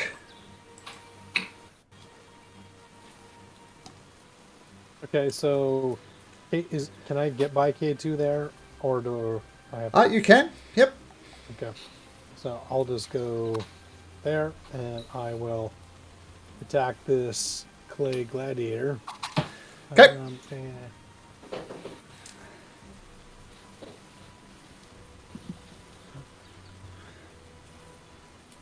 A 23 hit. 23 does hit as you hack Okay. into it. And then I will do my regular damage, and I'll do a Divine Smite as well. Okay, so 9. just- Yep.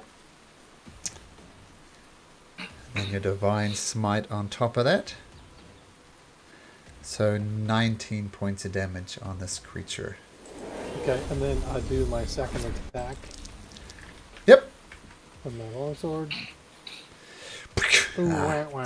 Just crack. That's not a Wawa, it's a 2. I'll give you a Wawa on a 1. But yeah, once again, they're not hard to hit, but you do fail to pierce through its thick stone hide. Or clay hide, I guess. Yeah, and that'll be it. Okay, switching around to the non-slowed gladiator. It is going to attempt to shield bash you again. So it comes out with its shield. Boosh! Rolls a 9. So dodge it once again.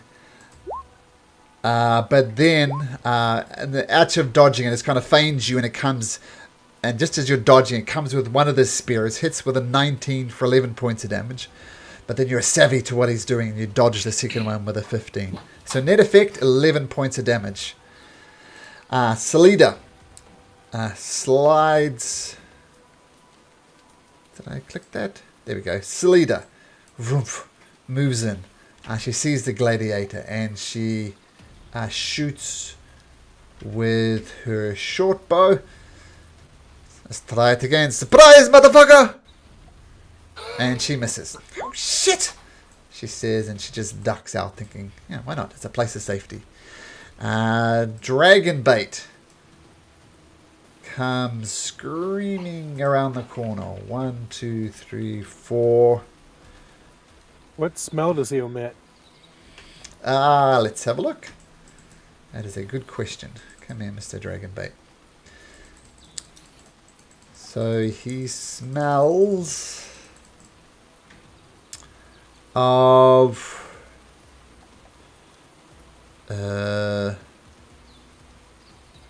violets. He smells of violets. And he doesn't have enough movement. No, he can't actually do anything from there. Doesn't quite have the movement. And just gets there ready with his sword. That's all he can do. The slowed gladiator up top will take one action and one action only. And that's going to be to attempt to shield bash in Yoka. That was a 15, so that misses. Ardis Simba. Saving throw, don't forget, after their turns. Oh, thank you. Gladiator wisdom saving throw rolls a natural 6, so no good. So still slowed. Ardis Simba will get out his. He'll get out his dagger. And attacks 3 times with his dagger. 1, 2, 3. Oh my goodness! Oh! Ardis Simba! That is shockingly bad. A 1, a 1, and a 2 on the dice. It just doesn't get anywhere. Okay. Something else happens. From Salida relays this information. She sees a large cat-like creature with tentacles that was creeping up along the roof of the temple, and it jumps down right beside you, right beside her. And she says, guys! A little help out here! And the Commandant is going to... Roll 20 would catch up to me. Is going to...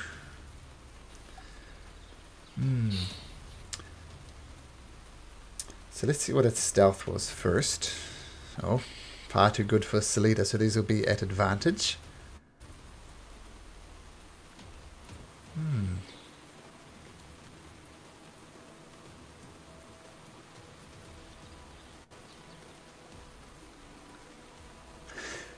going to retcon that slightly. The creature is up on the roof. It sees Salida there, and it lets out a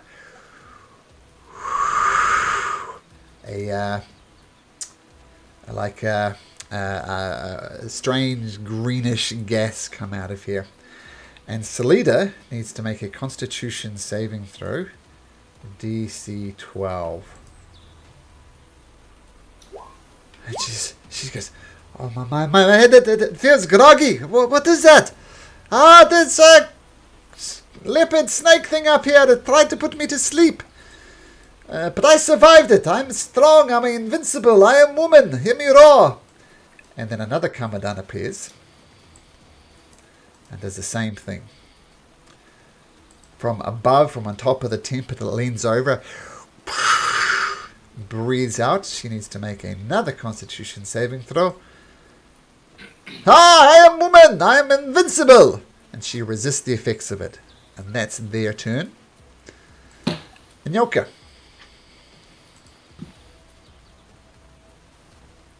All right, so we'll try and do something to the guy in front of me this time. Okay. At advantage. 24-10. That hits.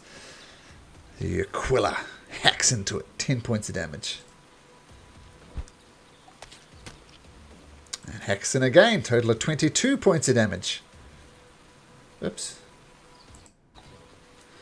But your unarmed strike bounces off its side. But it does take...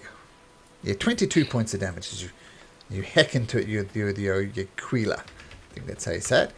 Is that your turn? Yep, that's it. Okay, Carrick. Where is Carrick? There's Carrick. What do you do?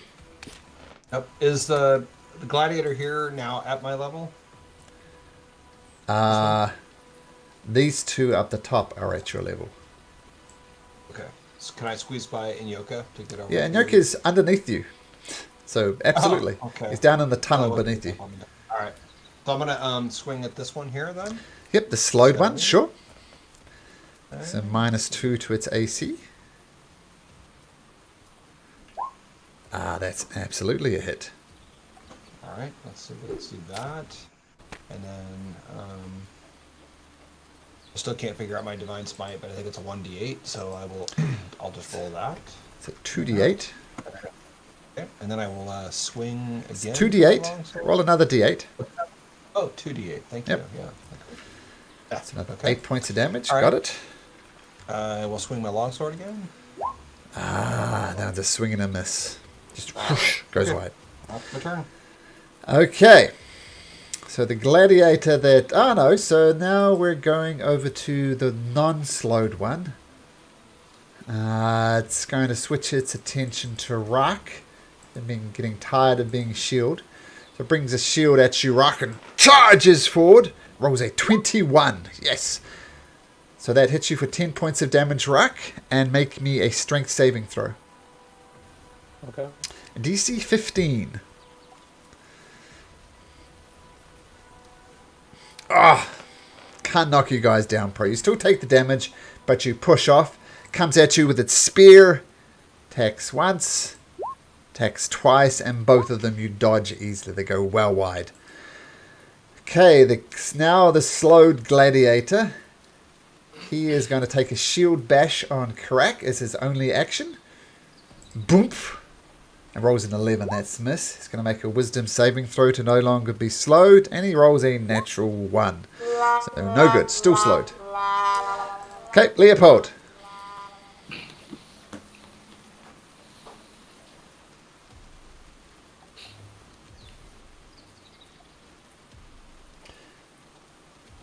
What you got, Daniel?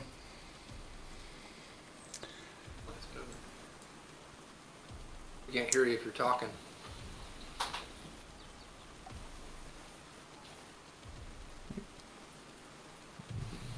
Leopold, Daniel. You're not muted in You guys there? Discord. Can you hear me? Oh, there we go. Can hear you now. My mic came loose. Sorry about that, gentlemen. That's All right. I will move to there. Yep. And then he's gonna whip out his trusty boomerangs, and he's gonna do 2 attacks to the gladiator in front of him right here. Go boom boom. Okay, so minus that's I two rolled 3 attacks. of them. Yes. Yeah, 22 and 16. Okay, so the 22 hits. The 16 looks like it's going to miss, but the creature is so slow that it hits. So thanks to your slow spell, that's a hit. So 2 hits. So 10 points of damage is thump thump. Okay, nice. And Yep. then he'll stay. Then he'll back into the quarter. Okay, nice. Okay, maintaining concentration on slow. K2. All right. I'm gonna focus. I'm gonna move back over here, kind of around this guy, and pick on the slowed one, and just try to pick one of these guys off. So I'm gonna Okay. use my booming blade again. Oh, phew, swing and a miss. No good. Okay. Yeah. Even with a -2 to his AC. Yep. I don't know. Yep. Okay. All right. 13's not good enough. Well, I'm gonna go ahead and use my bonus action then to cast spiritual weapon. Ooh, what would you like your spiritual weapon to look like? Uh, You have a it choice of costs- spear, dagger, hammer, axe, mace, lollipop, or sword. I kind of want to see the lollipop, to be honest. Who knows? Who knows why there's a lollipop there? Who knows why there's a lollipop there? Critical Role, Season 2. Yep. Jester's spiritual weapon was a lollipop. Yeah. Nice. So there's your lollipop there. You should be able to move that around.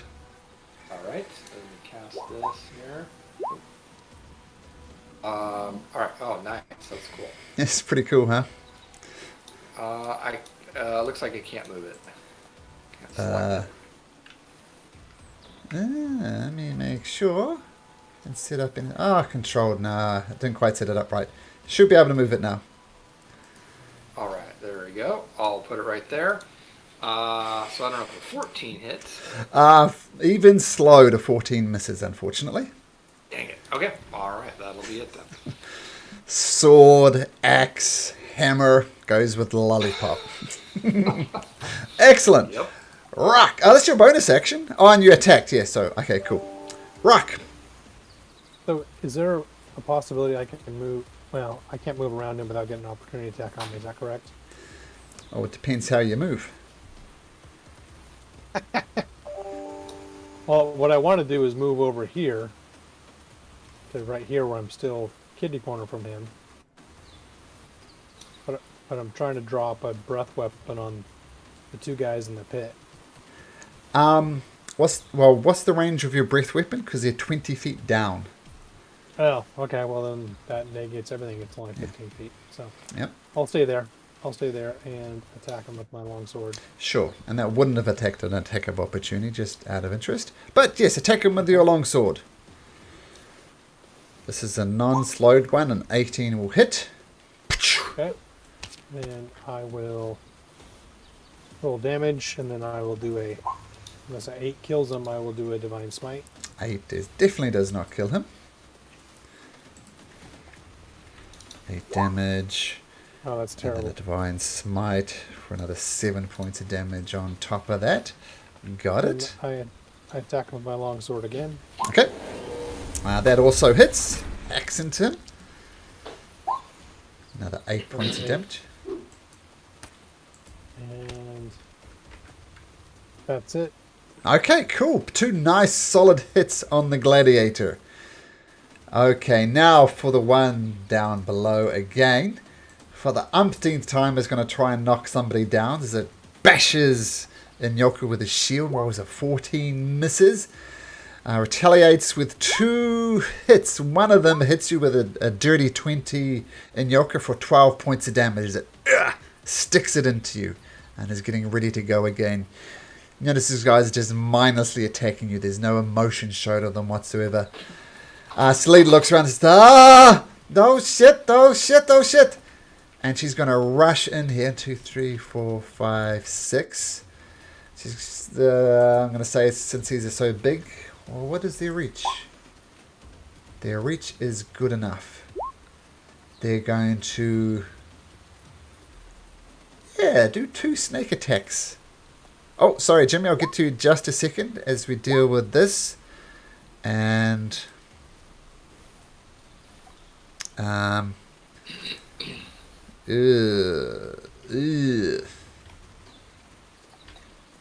Sleater tries to run forward.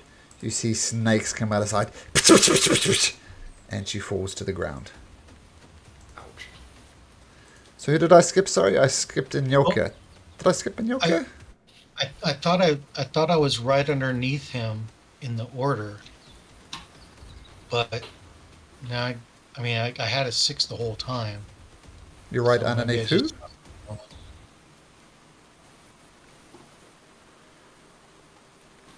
I mean, do we need to go back to you or not? I'm not sure. Oh no, it doesn't look like it. Sorry, I must Okay. have missed scenes. No problem. But what you see, especially UK2, is some snakes come out and just knock Sleater down as she attempts to flee. Dragon Bait is going to push his way past. Clay Gladiator is going to try and bash him as he goes past. Oh, does hit him for 9 points of damage. And Dragon Bait needs to make a strength saving throw, which he's pretty good at. Just makes it. So goes past the Gladiator, swings at him, does hit him for 9 points of damage right into the small of the back. Then he's going to climb up, try and jump up. Can he do that 20 feet? No, that's too much. He can't climb up there. Give him his 9 hit points back. Oops. 120. He looks at you, Inyoka. He points at the clay gladiator in front of you. Then he points up to the ceiling and goes, makes snake noises. You get the impression that he's asking you, should he attack the clay gladiators or go and save Sleater? I'll point at the clay gladiator. Okay, so he kind of pushes his way past you. Of Goes. course, Inyoka says that. Well, you see how bad Inyoka looks. Who can blame him? And he brings out this mighty sword, and as he flicks his wrist, it glows. You almost have to shield your eyes from it. And Dragon Bait brings down twice. Boom, boom. And one of those will hit for 11 points of slashing damage. Malcolm, I forgot. Is she Yonti?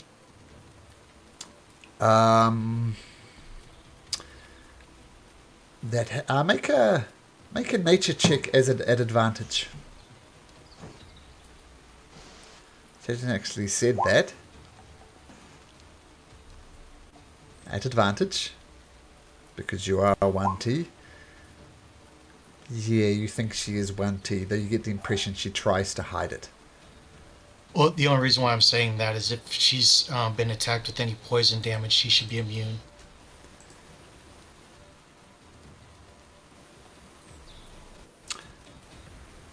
That is a good point. She should be immune to poison, and she has advantage against any spells or other magical effects. Or I Runs should have through said here. something sooner. You're right. I should have known that myself. But she rushes through, dodges, or still gets hit for 11 points of damage. Not that I want to save her. I'd kind of like to see her die, but Well, there we go. And as you saved her, she takes a shot at the short bow with a 1 right in front of you and misses. She's just in an absolute panic. But she's, thank you, Inyoka. I forgot that I was immune to poison, but thanks for the heads up. Okay, so Dragon Bait does his thing. The clay gladiator, the slowed one, is going to attempt to shield bash you, Inyoka. Gotta knock you guys down one time. Rolls a 26 for 10 bludgeoning and a strength saving throw DC 15. It doesn't matter. I'm knocked out.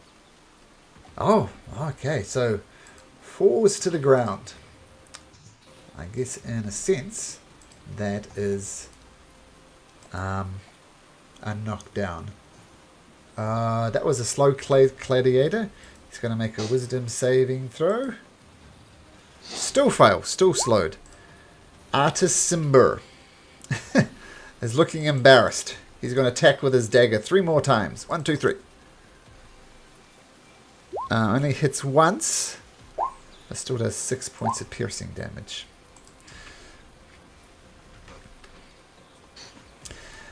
The Kamadan. Outside. Is going to squeeze through in here. So let's get squeezed in a little bit. Pardon me, what is that? It just came into view of Leopold. What? The fresh hell? Yeah, this Okay, is... no, I'm just like, I just didn't, I thought those things would be smaller. Okay. Yep, that's what they look like. Yep, they're not small. It's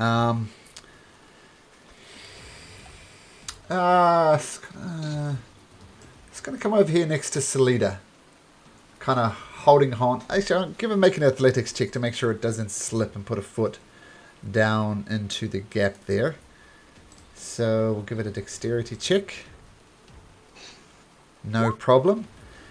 And it's going to attack Salida.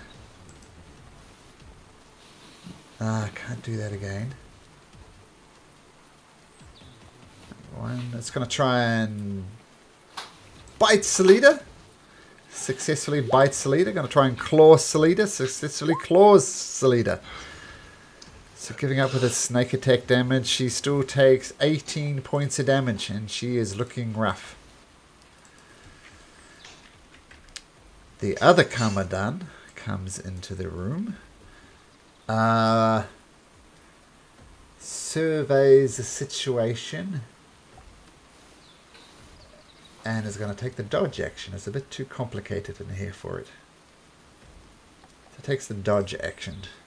And Yoka, death saving throw, please.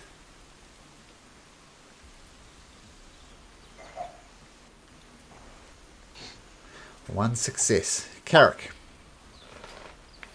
Okay, so I can see Inyoka down in the pit. Not from that angle. And Yoka, did you make a sound as you die? Paint me a picture, Yoka. How does the death blow sound?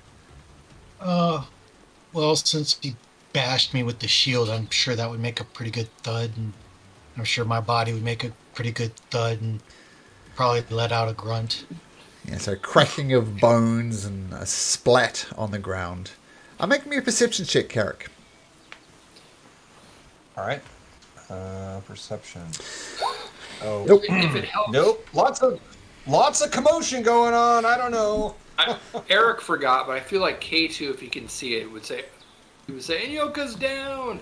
I think that's fair. I think that's Okay. fair. Yep. All right. So, and the pit's 20 feet. Yep. All right. It appears as though I could use. Keep in mind, you definitely don't have eyes on Yoka. Oh, yep, but you can do that. Yep. Okay, so I'm gonna use that to safely lower myself down to where Inyoka's at. Mm-hmm.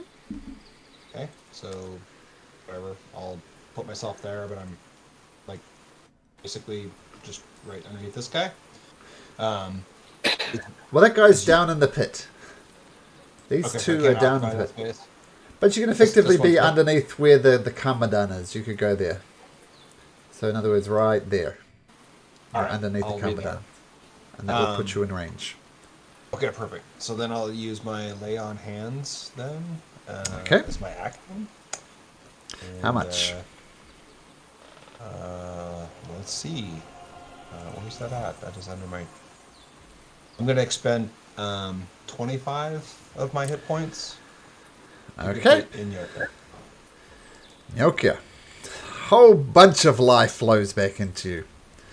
Okay, nice, Carrick. Nice move. Nice use of Misty Step as well. Sorry, I missed how much that was. 25. 20. It should. Oh, 20 was it? I'm sorry, 25. Yep. Okay, Carrick, so boom, go down there, lay on hands. Nyoki, you feel the life returning to you. Not having much success with either one of you. No, to go for Rock again, this Clay Gladiator. All right. Leads with the... I'll cast Sorry? shield as a reaction. Okay. Well, the first one's a 19, so you shield that. Yes. Okay, poof. You avoid the shield bash. Still can attack you twice with the stone spear. A 21 and an 18. I assume all those are just blocked by the... Yes.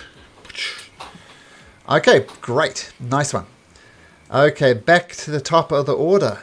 None of these Clay Gladiators are down yet. They're beefy. This one's going to try and shield bash you, K2. Boosh, for its only action, it rolls a 15, so that's going to miss. It is going to make a wisdom saving throw to get rid of this dreaded slow. And it rolls a 4. Not going well with the slow saves. Okay, Leopold. Leopold's gonna go around the corner and look and see this new fresh hell, and then using the same 40-foot cube, I'm gonna get everybody again. But this time there's 6 kings. 1, 2, 3, 4, 5, 6. I can hit up to 6 with Okay. slow, and so they lose they go unslowed, and then they have to maybe get reslowed. Oh, I guess you have to drop your concentration, don't you? So, Yep. yes. So they'll lose a slow, but then everybody has to roll wisdom saving throws. All the monsters. Okay, and it's 14. Let me do the 2 slowed ones already. They both fail, so that's good. Right. The first one that fails, I will do silver bards also. You mean the first one that succeeds? Oh, succeeds. Yeah, I'm sorry. Thank you. Yeah. I will do this one to the south of Rock next. Wisdom saving throw. That fails as well. Okay. So this one is slowed. Nice. And then we'll do the one in the pit. Wisdom saving throw. 15. So I got to re-roll that one? Yep. Okay. Actually, no, I can't see him in the pit. He's Oh. the angle would be bad, so I wouldn't be able to see him. Okay, so he succeeds. Now the 2 Maybe come the are done. cam does. I'll do the one on the left first. Wisdom saving throw. They both fail. Nice. So So I don't don't need even- silver bards. You don't even need silvery bards. Nice. Well, that's nice. So all but except the one you can't see, they all failed. Okay, maybe that will be the thing that turned this tide of this battle. And then yell at Rock. Rock! It's Clay, man! You can bash Clay and give him bardic inspiration. Nice. Yeah, so slow goes off. Everything slows down for these creatures. And inspired, who did you inspire? Rock? Okay, nice. K2, you have 2 very slow gladiators around you. What do you do? Yes. Well, things are going better, but I think it's time to break out Holy Symbol and cast Twilight Sanctuary. Okay. For starters here. So let's see, that's was that 30-foot radius? So I'll put that on here real quick. 30 feet. And I will use a Look at that. bonus action to. It fits use my- perfectly in the entire area. Yeah, right. It just fits exactly right. Now, one thing I will do is this is what another player does in one of my other games. She rolls it now, and that's temporary hit points for everybody for the round. So I it like saves you re-rolling it again and again and again and again. But of course, I it like might be it. a sucky roll. But if you want to do that, then you can do that. So, okay, roll a d6. Okay, I'll do that. So 9. For everybody. Okay, so just... yep. Obviously, you get that on your turn, or at the end of your turn, but. Okay. Cool. And then I'll use my bonus action to attack with my spiritual weapon. Yep, sure. With your glowing lollipop. Yeah, glowing lollipop. Here we go.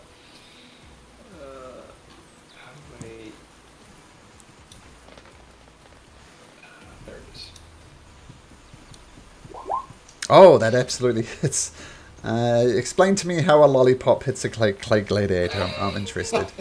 I probably wouldn't actually have a lollipop, but since whatever, I think it would probably conk him on the head, and it would kind of stick a little bit, and then it would like pop off a little bit. No, you definitely have a lollipop. You summon a lollipop, you have a lollipop. Right, Okay, good. nice. So Twilight Sanctuary, don't forget your 9 temporary hit points. And Rock, don't forget your 9 at your end of your turn as well. Rock, what would you like to do? Slowed gladiator in front of you. So first thing first, I want to use my channel divinity and do abjure enemy on this beast that's about to eat Salida. Unlike in Yoku, I care for other people.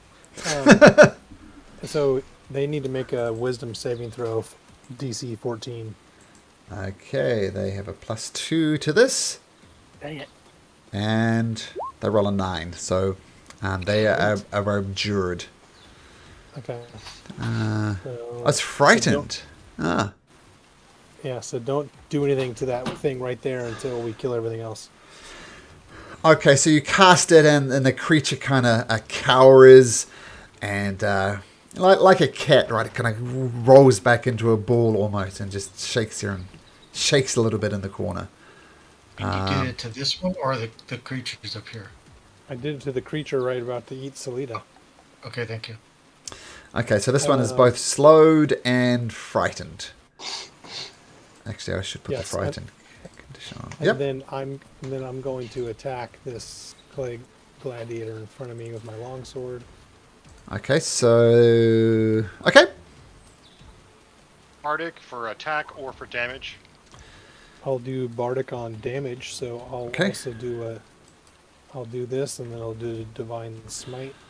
All right. So first Unless of all, he dies. well, let's see. Hack 12 damage. It's probably it's not going to die. Okay. So is it okay if I add the D8 to my divine smite 2D8, so I do 3D8? Is that Yeah, okay just with you, or do you want me yeah. No, that's fine. Extra 3d8 damage. Yep. With Oh my goodness, that's divine terrible. smite.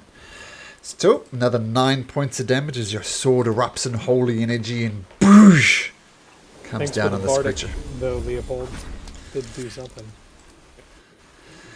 Actually, this is the non-slowed gladiator. It's going to turn its attention to dragon bait. And I just want to point this out in case this comes up. I was doing some reading and some cross-checking about whether non-player characters get death saving throws or whether they just die like everybody else. A lot of people were on the fence. I'm going to make it that if Salida or Dragonbait or Artis go down and die, they die. Okay, there's going to be no death saving throws for NPCs, just in case it comes up. Okay, Clay Gladiator. Real quick. Well, let's see. Bashes. Killer NPCs. Well, the bash misses. Probably curse myself. The spear misses. But a natural 20 on the last spear attack. So Dragonbait braces. He dodges the first one, but boom! 19 points of damage with a critical hit on the last one. Steele says, I feel a lot more frightened for my life now. Nyoka, you're an asshole. But I will protect you. And she fires off a short bow. Pitching! And she hits. And let me check something. Yeah, she only does 3 points of damage. These things are immune to poison. Dragonbait. He comes back with his mighty glowing sword, takes two-handed attacks. Whoosh, whoosh. Oh, look at that. Nice. Well, let's add this all up. Actually, it's doing it doubly. So we'll take 14 plus 8 plus 5. So that's 22, 27 points of damage. So hacks into him. Clay fragments splash everywhere. Now we come back to the clay gladiator. who is going to attack Dragonbait with a single shield bash. Boosh! Oh, rolls a natural 20 again against Dragonbait. Dragonbait does have a large hit point pool though. Oops, that was too much damage. And a strength saving throw.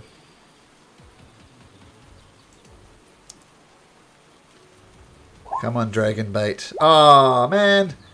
Dragonbait falls to the ground.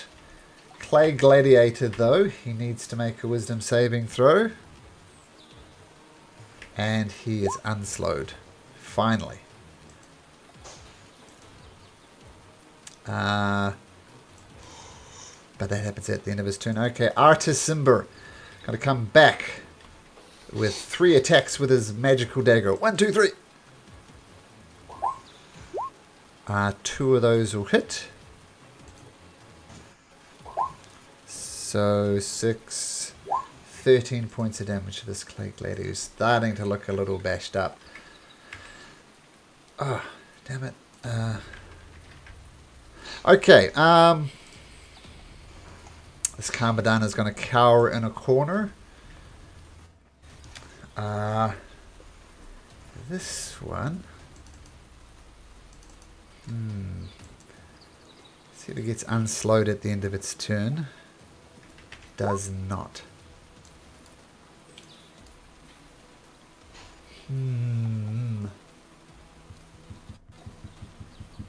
Second move. It's going to slink out of the room and just go around the corner. And it remains slowed. And Yoka, you're prone on the ground, but you are alive. Let's try something. I assume you stand up? Yep. Okay. Yep.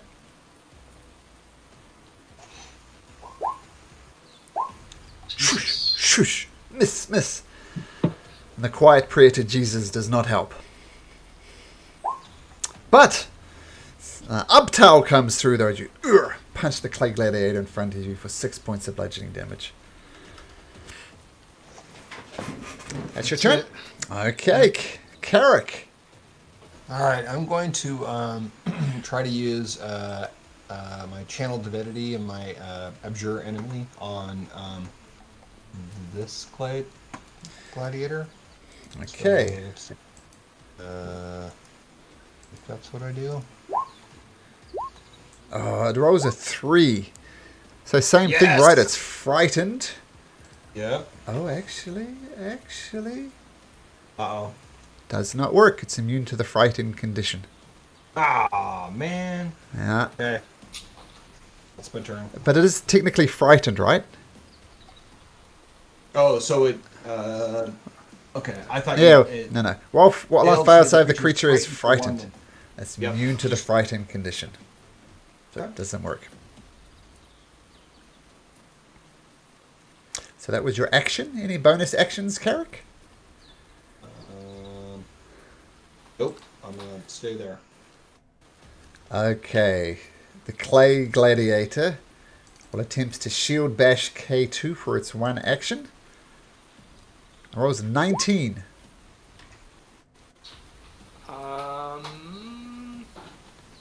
You know what? Since this is only action, I'm gonna let that one go through. Okay, so 11 points of bludgeoning damage and a strength saving throw, please. All right. So there goes all my tens plus 2. Sorry, I should have done the strength save first. Yeah. You fall to the ground. Okay. Yeah, everybody should be getting your, what's the 9 hit points of temporary, so don't forget that. That's its only turn, because it's slowed. It's going to take a wisdom saving throw. Or was it 5, so still slowed. Okay. The Clay Gladiator next to you is going to take 1 action, and it's going to attack you at advantage with a one-handed spear. Oh my goodness, I rolled a 1 and a 3 on the die, so that's a miss. Nice. But then needs to make a wisdom saving throw. 19, unslowed. Okay, Leopold. All right. Gonna run in here to there, and then yep. my character sheet, and then he's going to use his club and club bash on that clay gladiator. Okay. So it's going to have a reduced AC. That hits. That hits, thanks to the slow. So both of those hit. Bang, bang. Bang, bang.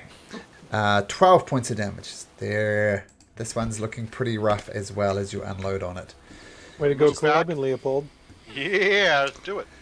And you And move then I'll away move back from and it. No reaction. No Yeah. reaction because he's slowed. It tries to react, but yeah, that's too slow. So a very slow swing at you, we'll say. And But I you tap miss on the it. shoulder of a rock and go, that's how you do it. Bardic Inspiration. Okay, so Rock, you have Bardic Thanks, buddy. Inspiration. Okay, K2.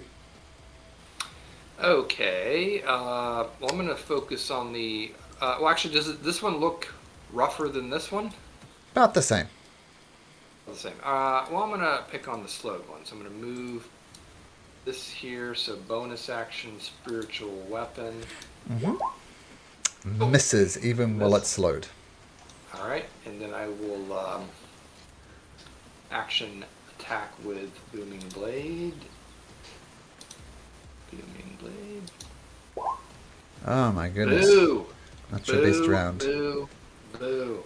All right, and then I will re-roll for this round of temporary. So if you took damage, oops, so 8. 8. Okay, nice. So, Nice Okay, keeping the done. party up, but yeah. Oh, did I do my Clay Gladiator? I did, yes. That's yes. Rock, your turn. All right, so I attack the slow one in front of me. Okay. Attack him twice with my longsword. Ah, It's my like I friend. missed both Yeah, times. Gonna give you one, sorry. You can add a D8 to your attack, or you can save it for your defense, or just save it in general. Oh, thanks for that. I'll add it to my first roll. So, Okay. thanks for the reminder, you can Leopold. do it. And with the inspiration, Leopold gives you a little cheer when your first attack hits. Nice. 9 points of damage. Okay. Is he So- dead yet? Nope. Another hack. Yeah. Thanks to Leopold, gets half a credit for that hit at least. The Clay Gladiator, which is not slowed. Well, it's got to go for Dragon Bait. Dragon Bait's prone on the ground. It's going to attack him 3 times with his spear. Once, twice, 3 hits. 21, 34 points of damage to Dragon Bait. Now, Dragon Bait is a very beefy, whatever the hell he is. He's bloodied, shall we say. Slida gets out her longbow and says, "Damn it, why can't I shoot?" And she takes a shot. This time she hits, but once again, only 3 points of damage on this creature. Dragon Bait will get up. He will smell of violets some more. Smelling quite heavily of violets. And he turns to this gladiator. Smiles. Swings his longsword twice, two-handed. Hits once for 15 points of damage. The gladiator is barely holding on. You see the magical force, whatever is animating this clay creature, slowly dissipating from it. But it's still up. This is a non-slowed one. 1 to 2, it's Inyoka. It's Inyoka. So it's going to attack around the corner at you, Inyoka. You're going to get a +2 to your AC. Tries to shield bash you. Bush. Misses. Goes with a shield spear two-handed. Miss. And a miss. So 3 misses. Arda Simba gets out his dagger. Stab, stab, stab. Dagger, dagger, dagger. 2 hits. For 16 points of damage. Okay. One Kamadan is cowering in the corner. One Kamadan outside does something else. One does need to make do 2 wisdom saving throws for their slows. They're both still slowed regardless. Nyoka. By the heart of Obtel. Hit! Praying to the correct deity this time, it says. And I cursed it. Miss. So 13 hits. And a 20 hits. So that's a total of 16 points of damage. Nyoka, the mighty 1T warrior. How do you want to do it? So as the final kick goes through him, it just kind of hits his midsection and he kind of crumbles over from the middle down. So you almost kick him in half. Yep. Nice. Okay, go. The clay gladiator falls. Carrick. Zuma. I just saw Zuma outside. I don't want to. You might be forgetting. Yeah. You know, This one's down in the pit also, right? Yep. Okay. I will Let's go on remove for this that one. one. I'm going to swing my longsword. Okay. Yep, that hits. Roll my damage. And then I'm going to do my divine strike on it. Okay. 2d8. Okay. And then I will swing my longsword again. So what is 6? So far that's 10 plus 9, 20 points of damage. Got it. This one is completely uninjured, by the way. Hasn't been hit prior to this. Your second Okay. longsword attack hits as well, so that's another 10 points of damage. Got I'll it. use my divine smite on that one as well. So Oh. that is that. Okay. Burning through those divine smites, so another 14 points of damage as your holy weapon carves into this creature. You did a good job. All right. That's my turn. Okay, nice. So this is a slowed gladiator. He's going to go for K2 again as he managed to knock him down last time. Shield bash. Boosh. 21. Shield. I don't want to do that again. Okay, and he passes his slow. So this one is no longer slowed. So you would know, Leopold, only the Karmadans are slowed now. So keep that in mind. Okay, Clay Gladiator next to Inyoka will attack you 3 times. Is it going to attack you? Yes, it's going to attack you 3 times. Going to come with a shield bash. Boosh! With a 19, which I assume your shield blocks. No problem. Shield goes up.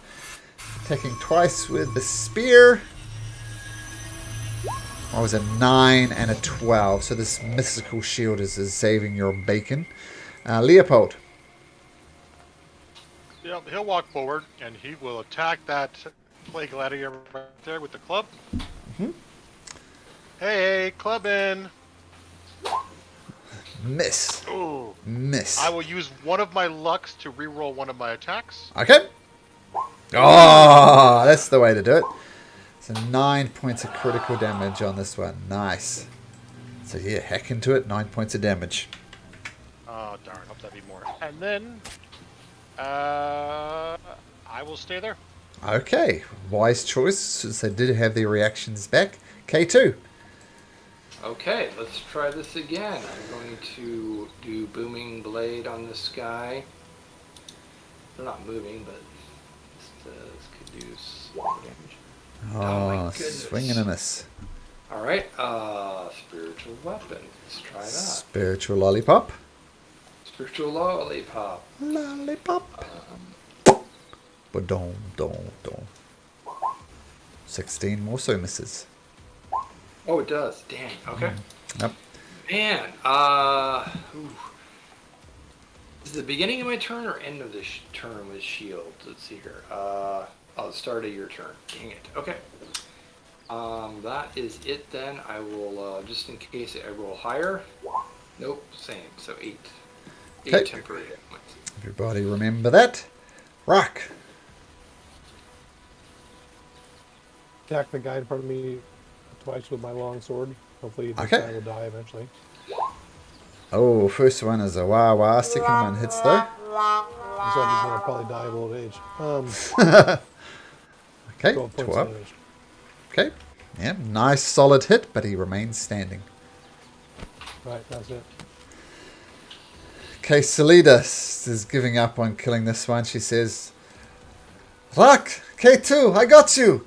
She fires off a short bow at the creature, and it just flies out into the middle of nowhere. Sorry. Dragon Bait will come up to this clay gladiator, bring out his sword to attack twice, two-handed. Hits both times. Not critically, though. So it's 17 points of damage. Okay.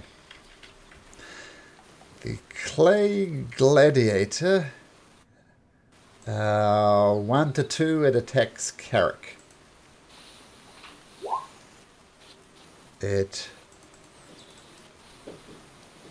What did I roll? It didn't come up for me. Yeah, 3. A 3. That's weird. So it doesn't attack Carrick, so it attacks Dragon Bait. Comes forward with a shield bash.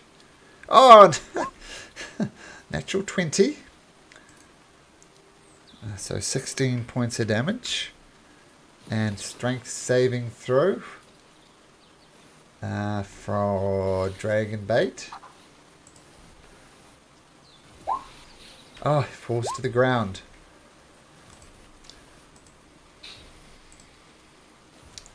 I cursed Dragon Bait with my declaration. We'll see. So 2 attacks at advantage with a one-handed spear. Only one of those hit. Yeah, one of those hits for 11 points of damage on Dragon Bait. Okay, he's looking rough. Very rough, but he's not down. December. Dagger, dagger, dagger. Tick, tick, tick. 1 hits for 6 points of piercing damage. Oh, this gladiator is so close to dying, but doesn't die. So 6 points of damage to this one. Kamadan cowers. Kamadan does something else. And Yoka. All right. Let's move in here. And oh, wow. 20 points of damage. Nice. Still standing. Oh my goodness. 36 points of damage. Wow. Still standing. But you are hacking into it and they're getting overconfident. But your unarmed strike misses. But the creature, is looking very rough. Nice round. Okay, Carrick. Okay, I'm gonna go for that one again. Let's see. I will swing my long sword. Yep. Come on here. That's not in the right spot. Oh, come on. All right. Here's my damage, and then I'm going to use. Oh shoot! Gotta get my. I'm going to use my Thunderous Smite. Okay. So DC 14 strength save. Strength save is a +7 to that. And I rolls a natural 2. So a 9. It fails. Nice. So the damage is already there, but he's knocked prone and pushed back 10 feet. Well, technically you get another 2d6 worth of damage on that since it was a critical 2d6. one. Yeah. Okay. I'll take And let me add that all up. I don't know, a crap load. And a crap load is more than enough to destroy this one. Nice. All right. So that one Making progress, guys. shatters into Got it. pieces, but a spear remains where it fell.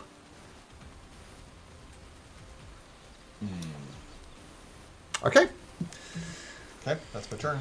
I can't surround a roll of natural 20s like that. It's going to attack Leopold. I'm sick of being shielded. It's going to attack Leopold with a shield bash. Boosh. 16. Does that knock you? Misses. 17. Okay, spear two-handed. 1, 2. Oh, and the next 2 miss as well with a 15 and a 16. So just Leopold getting Neo in the Matrix. Whoosh, whoosh, dodge around it. Okay, my remaining gladiators. Both of them are looking incredibly rough. Shield bashes K2. rolls a 24. That is enough. I still have my shield up, but it's still a hit. Okay, so 9 bludgeoning and a strength saving throw. Okay, strength saving throw. Oh, so you remain up, so that's good. But Alright. 2 more spear attacks coming. Oh, a 26 and a 10. So take another 12 points of damage on that. Okay. And your mystical aura doesn't require concentration, right? Your temporary hit point thing? Correct. Okay, very good. Okay, Leopold. All right, time for some more. Hey, clubbing. Clubbing. You got to get out more and practice your moves because they both miss. That's it. Okay, K2. All right. I'm going to continue to pick on this one, or try to. I'm just like swinging at the air. I'm going to try swinging at the air again. With Booming Blade. There, that's better. Damage is terrible, so 7 No and damage. 9 of Da- those. Damage is perfect. It has 7 hit points left. Okay. Shatters into pieces, but drops the spear. Alright, and then I'll use the Spiritual Lollipop on the other guy.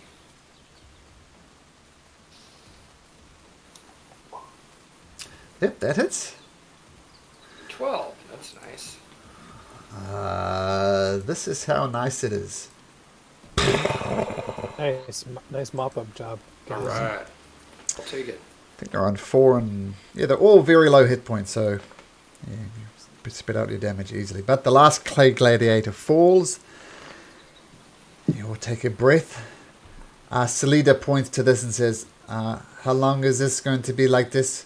What do we do? Do we kill it? I say no. What do we do?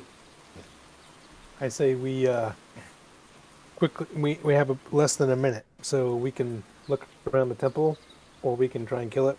But we can flee. But the other one's outside the temple, so we need to make a decision quick. I mean, Salito, I'm curious on why we would let this thing live. It's tried to kill us, tried to kill you.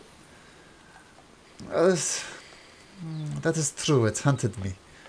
It is your turn, K2. What do you do? Oh, no, it's not. It's the rock's turn. If you think we should kill the rock, come over here and swing that sword. Yeah, that's exactly what I'm going to do.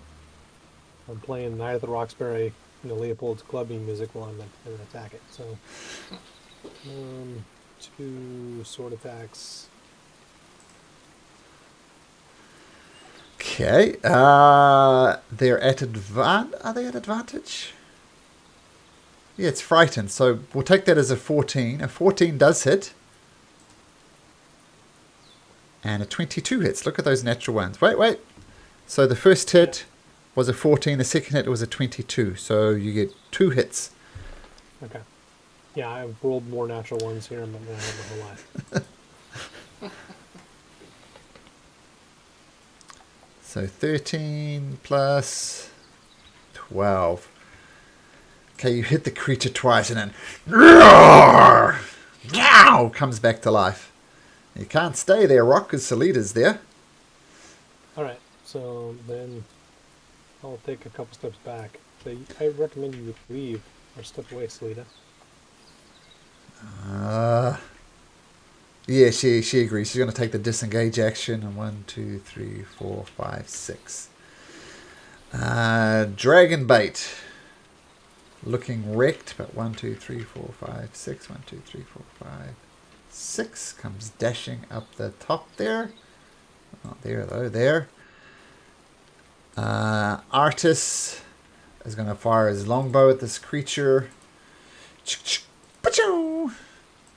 Oh, just the 1 attack and 17 hits for 8 piercing. Now it's the Cumberdan's turn. -8. It's a Rockheader turn. Salida did that. Dragon Bait run. Artis shot. Cumberdan's turn. Poof, bounces right next to you, Rock. Comes at you first with some snakes. goes a natural 20. That's what I'm talking about. Oh my goodness. Take 23, 24, 28, 38, 42 points of damage. Oh, really? Is that all? Yep. Does that take you down? No. I have my temporary hit points. Well, in that case, I will claw attack you. The Slow. one with its claw. Slow. That's 2 attacks. Slowed. Oh, It had 2 rounds where I forgot to do that. So I'm going to make 2 wisdom saving throws now. We'll see if it's still slowed. A 10 and a 13. 14 to DC. Take that damage back. No, he can attack once. He can move and attack. He can But move he and attack. He can't move, attack, and bonus attack. Or Oh. do multi-attacks. So he Oh, gets 1 attack. I thought he could... Oh, okay. Okay, that's And what he gets does the then. ability to attack action or bonus action.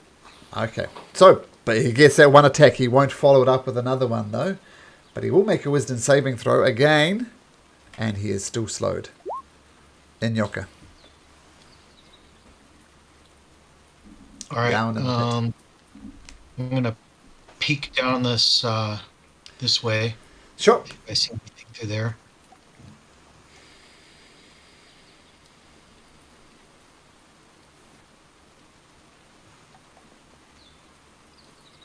Do I see anything through there? Oh, sorry. There's actually an open portcullis there, so you can actually get through there. The map's a little weird. So you can get to there. And you can have a look around there if you like. Okay.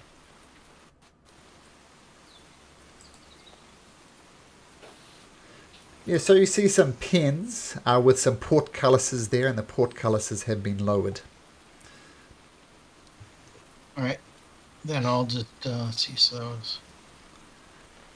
let's see. So is here. So 5, 10, 15.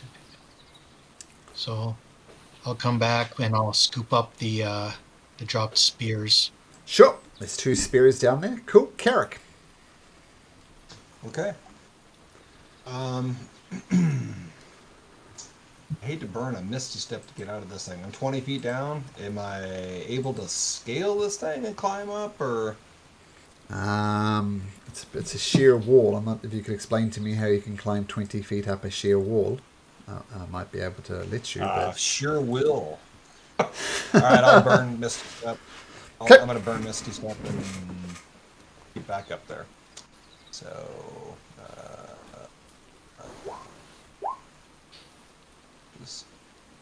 Sucky if we have another encounter, but burn up that slot. Okay. So I'm assuming that puts me there. yep. If you want to be there, sure. Okay. I'm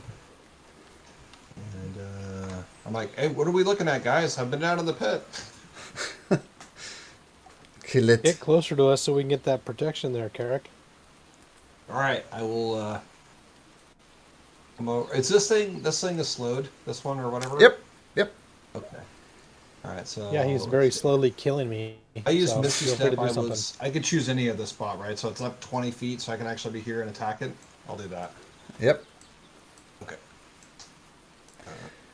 I'm going to swing my longsword. 10 with its Yeah, slowed miss. misses. Yep. Okay, I will swing again. 15 hits. Okay, cool. Let's see. Getting low on my divine smites, but I will do that. That's Okay. a 2d8. 2d8, yep. It's another 8 points of damage. Cuts through it with your divine inspired strike. Leopold. Alright, Leopold will move here. He'll do kind of a tumble roll past Salida. And then he'll roll over to here. And then bounce up here. And then pull out 2 boomerangs and go up towards that thing. Okay. Just for flair, you know? I love flare. Boom, boom. And your flare comes off. 2 of them thunks into the commandant. Thunk. 3 and 3. 6 points of damage. And you actually take out two of the snakes. Two of the snakes get clonked and they kind of fall unconscious on the side. Nice. K2. All right. Since I'm not right next to it, I'm going to. Actually, I guess it doesn't matter. I'm going to toll the dead on it. Toll the dead. Nice. So Ooh. DC. Ooh, that's nice. Is that maximum? No, not close. 24 would have been maximum, but that's still pretty good. I'm going to let you roll this. It has a Okay. +2 to wisdom. So you want to roll a 1 to 12 on a d20. 1 to 12. Oh, man. Such a shame. Yep, Yeah. goes off. And, yep. All right, I'll move my spiritual lollipop right there and use that. Maybe. I did a similar thing to a different player, and she had a holy relic from her own god, and she had to roll anything other than a natural 20, or otherwise it was going to be stolen with her, and I made her roll it, and she rolled a natural 20, so the gods must hate her. Yeah. Okay, rock! I hit with a spiritual weapon. Oh, yeah, I think. 5 points of damage, you do. Yep, the lollipop strikes true. The Kamadan is looking wrecked, but it is still up. Rock! So I will attack with my longsword, and hopefully I get a hit. Ah, but why do you keep doing this to me? 9 misses. Even the slowed creature. I know, right? I try again. That one hits. Oh, okay. And then I will do damage, and then I will. Does that kill it? It does kill it. Oh, sweet. Oh, and it falls to the ground dead. Okay.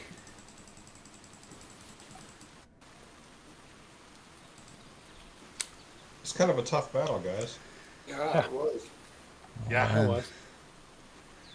Dragon Those bait traps. grabs his body. He looks absolutely wrecked. He takes a seat next to there and collapses. Selita does the same. She also looks wrecked. Oh my goodness. That was bad.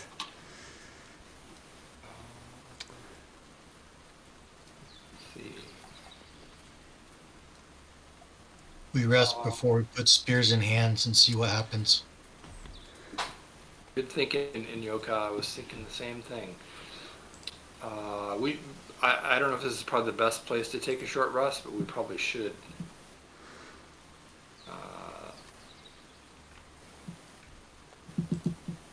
But yeah, let's check out these spears. Hopefully, they don't come to life and kill us. It's easy enough to collect the 4 stone spears, and just looking at them, you can tell they would slot quite easily into the missing places.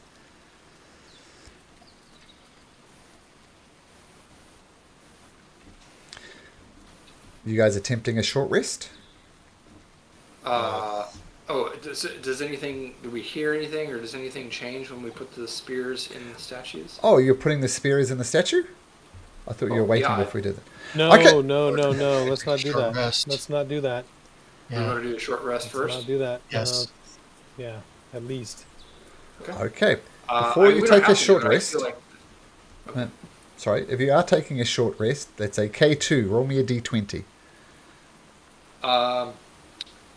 I will do this, but I also want to cast. Can you originally cast it? Let me look here.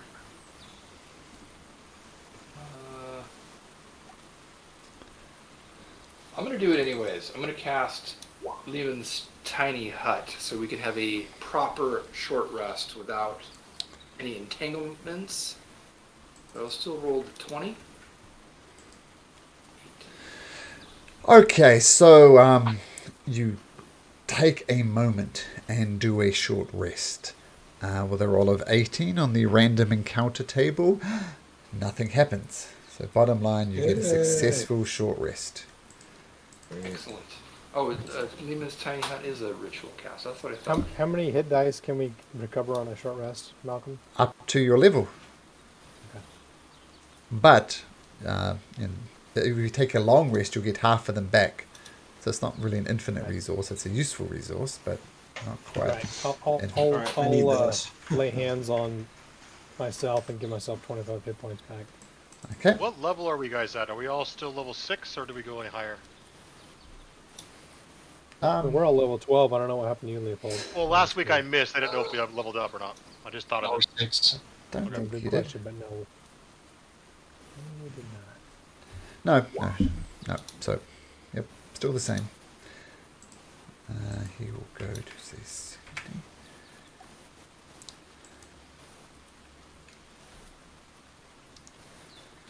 Nice. Okay.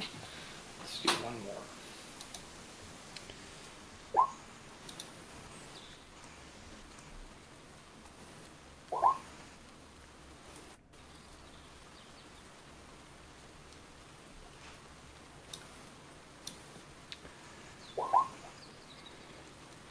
I don't know why that doesn't do that.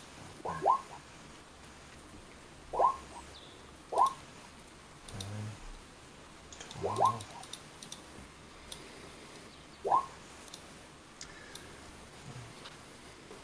21.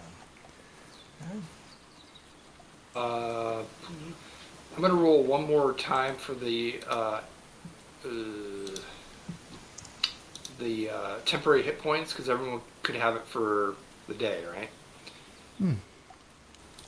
Sure. So if you don't have temporary hit points or less than 7, you can have 7. Nice. That's awesome. Give him. That would help. Give that to Dragon Bait and Salida and Artis.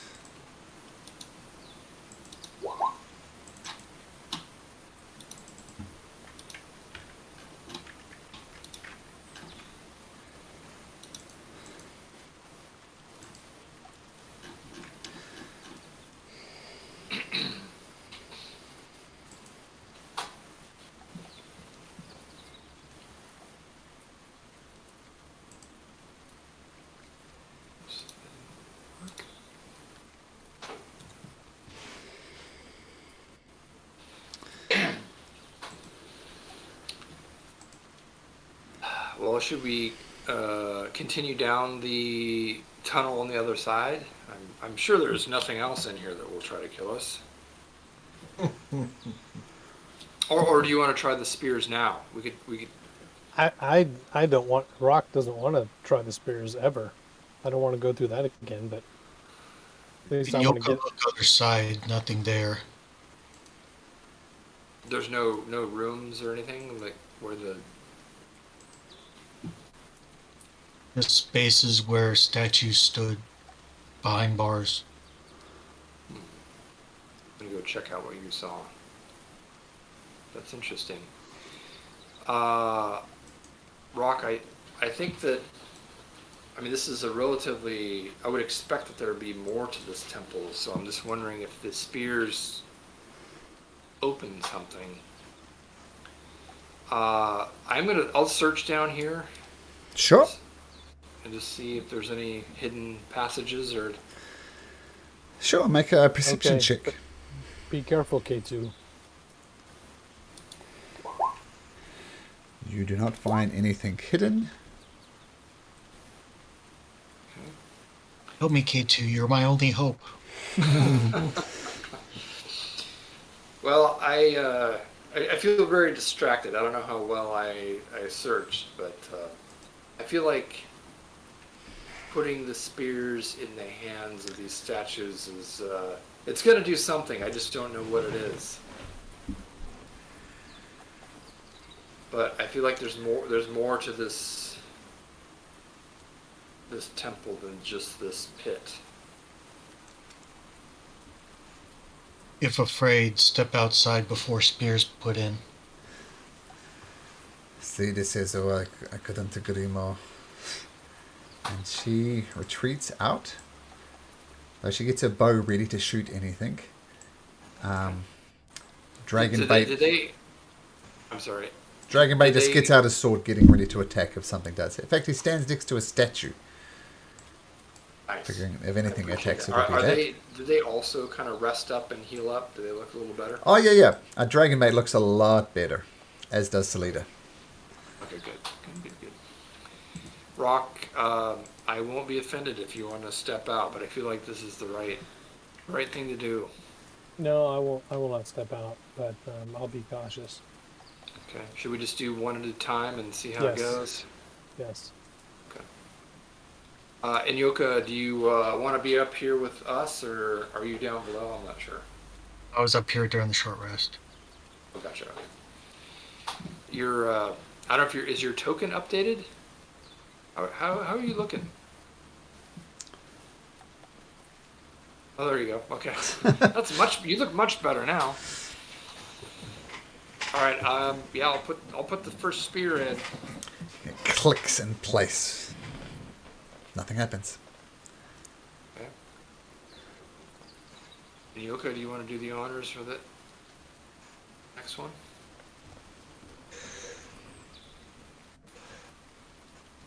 Click! The second spear snaps into place. Okay. I'll go down on the last one. Yeah, I'll go ahead and put this one in over here. Clicks into place. And Yoka, do you do the fourth one? The suspense is killing me. Inyoka. Oh, sorry, I was muted. Yep. You put the fourth one into place. Click! You hear some stone upon stone grinding. And you look at this pedestal and it slowly starts rotating. And it's kind of like corkscrewing up. And on top of the pedestal is a cube. And let me just make sure about this. The cube, it's about 3 inches on each side. And this is what it looks like.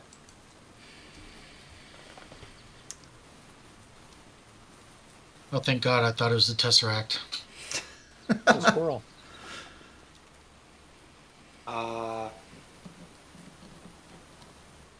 It's that little kitty cat we just killed. Aww. Let me check my K2's like let me check my notes here.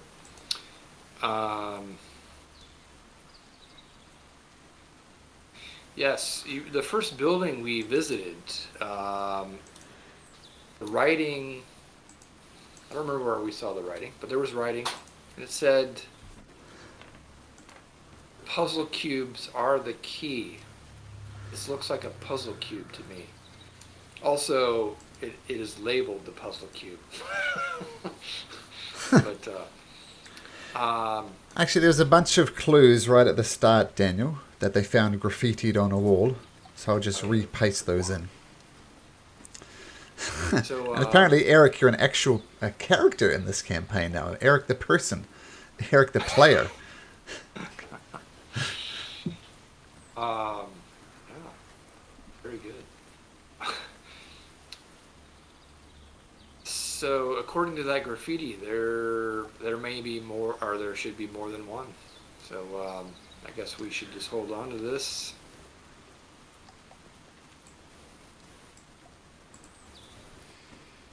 You smart, you hold. Well, thank you, Inyoka. I appreciate that.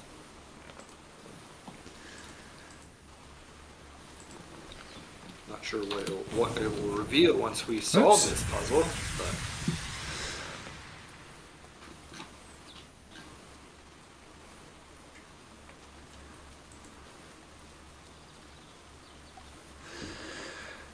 Okay. So, oh, go ahead.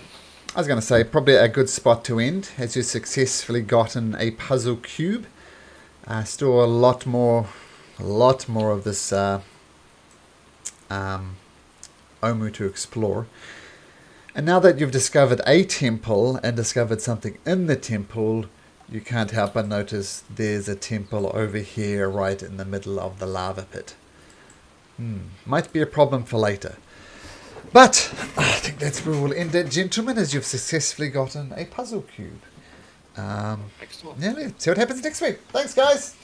Okay, all right. Thank you. Thank you, guys. Take care. Bye-bye. See ya. Ugh.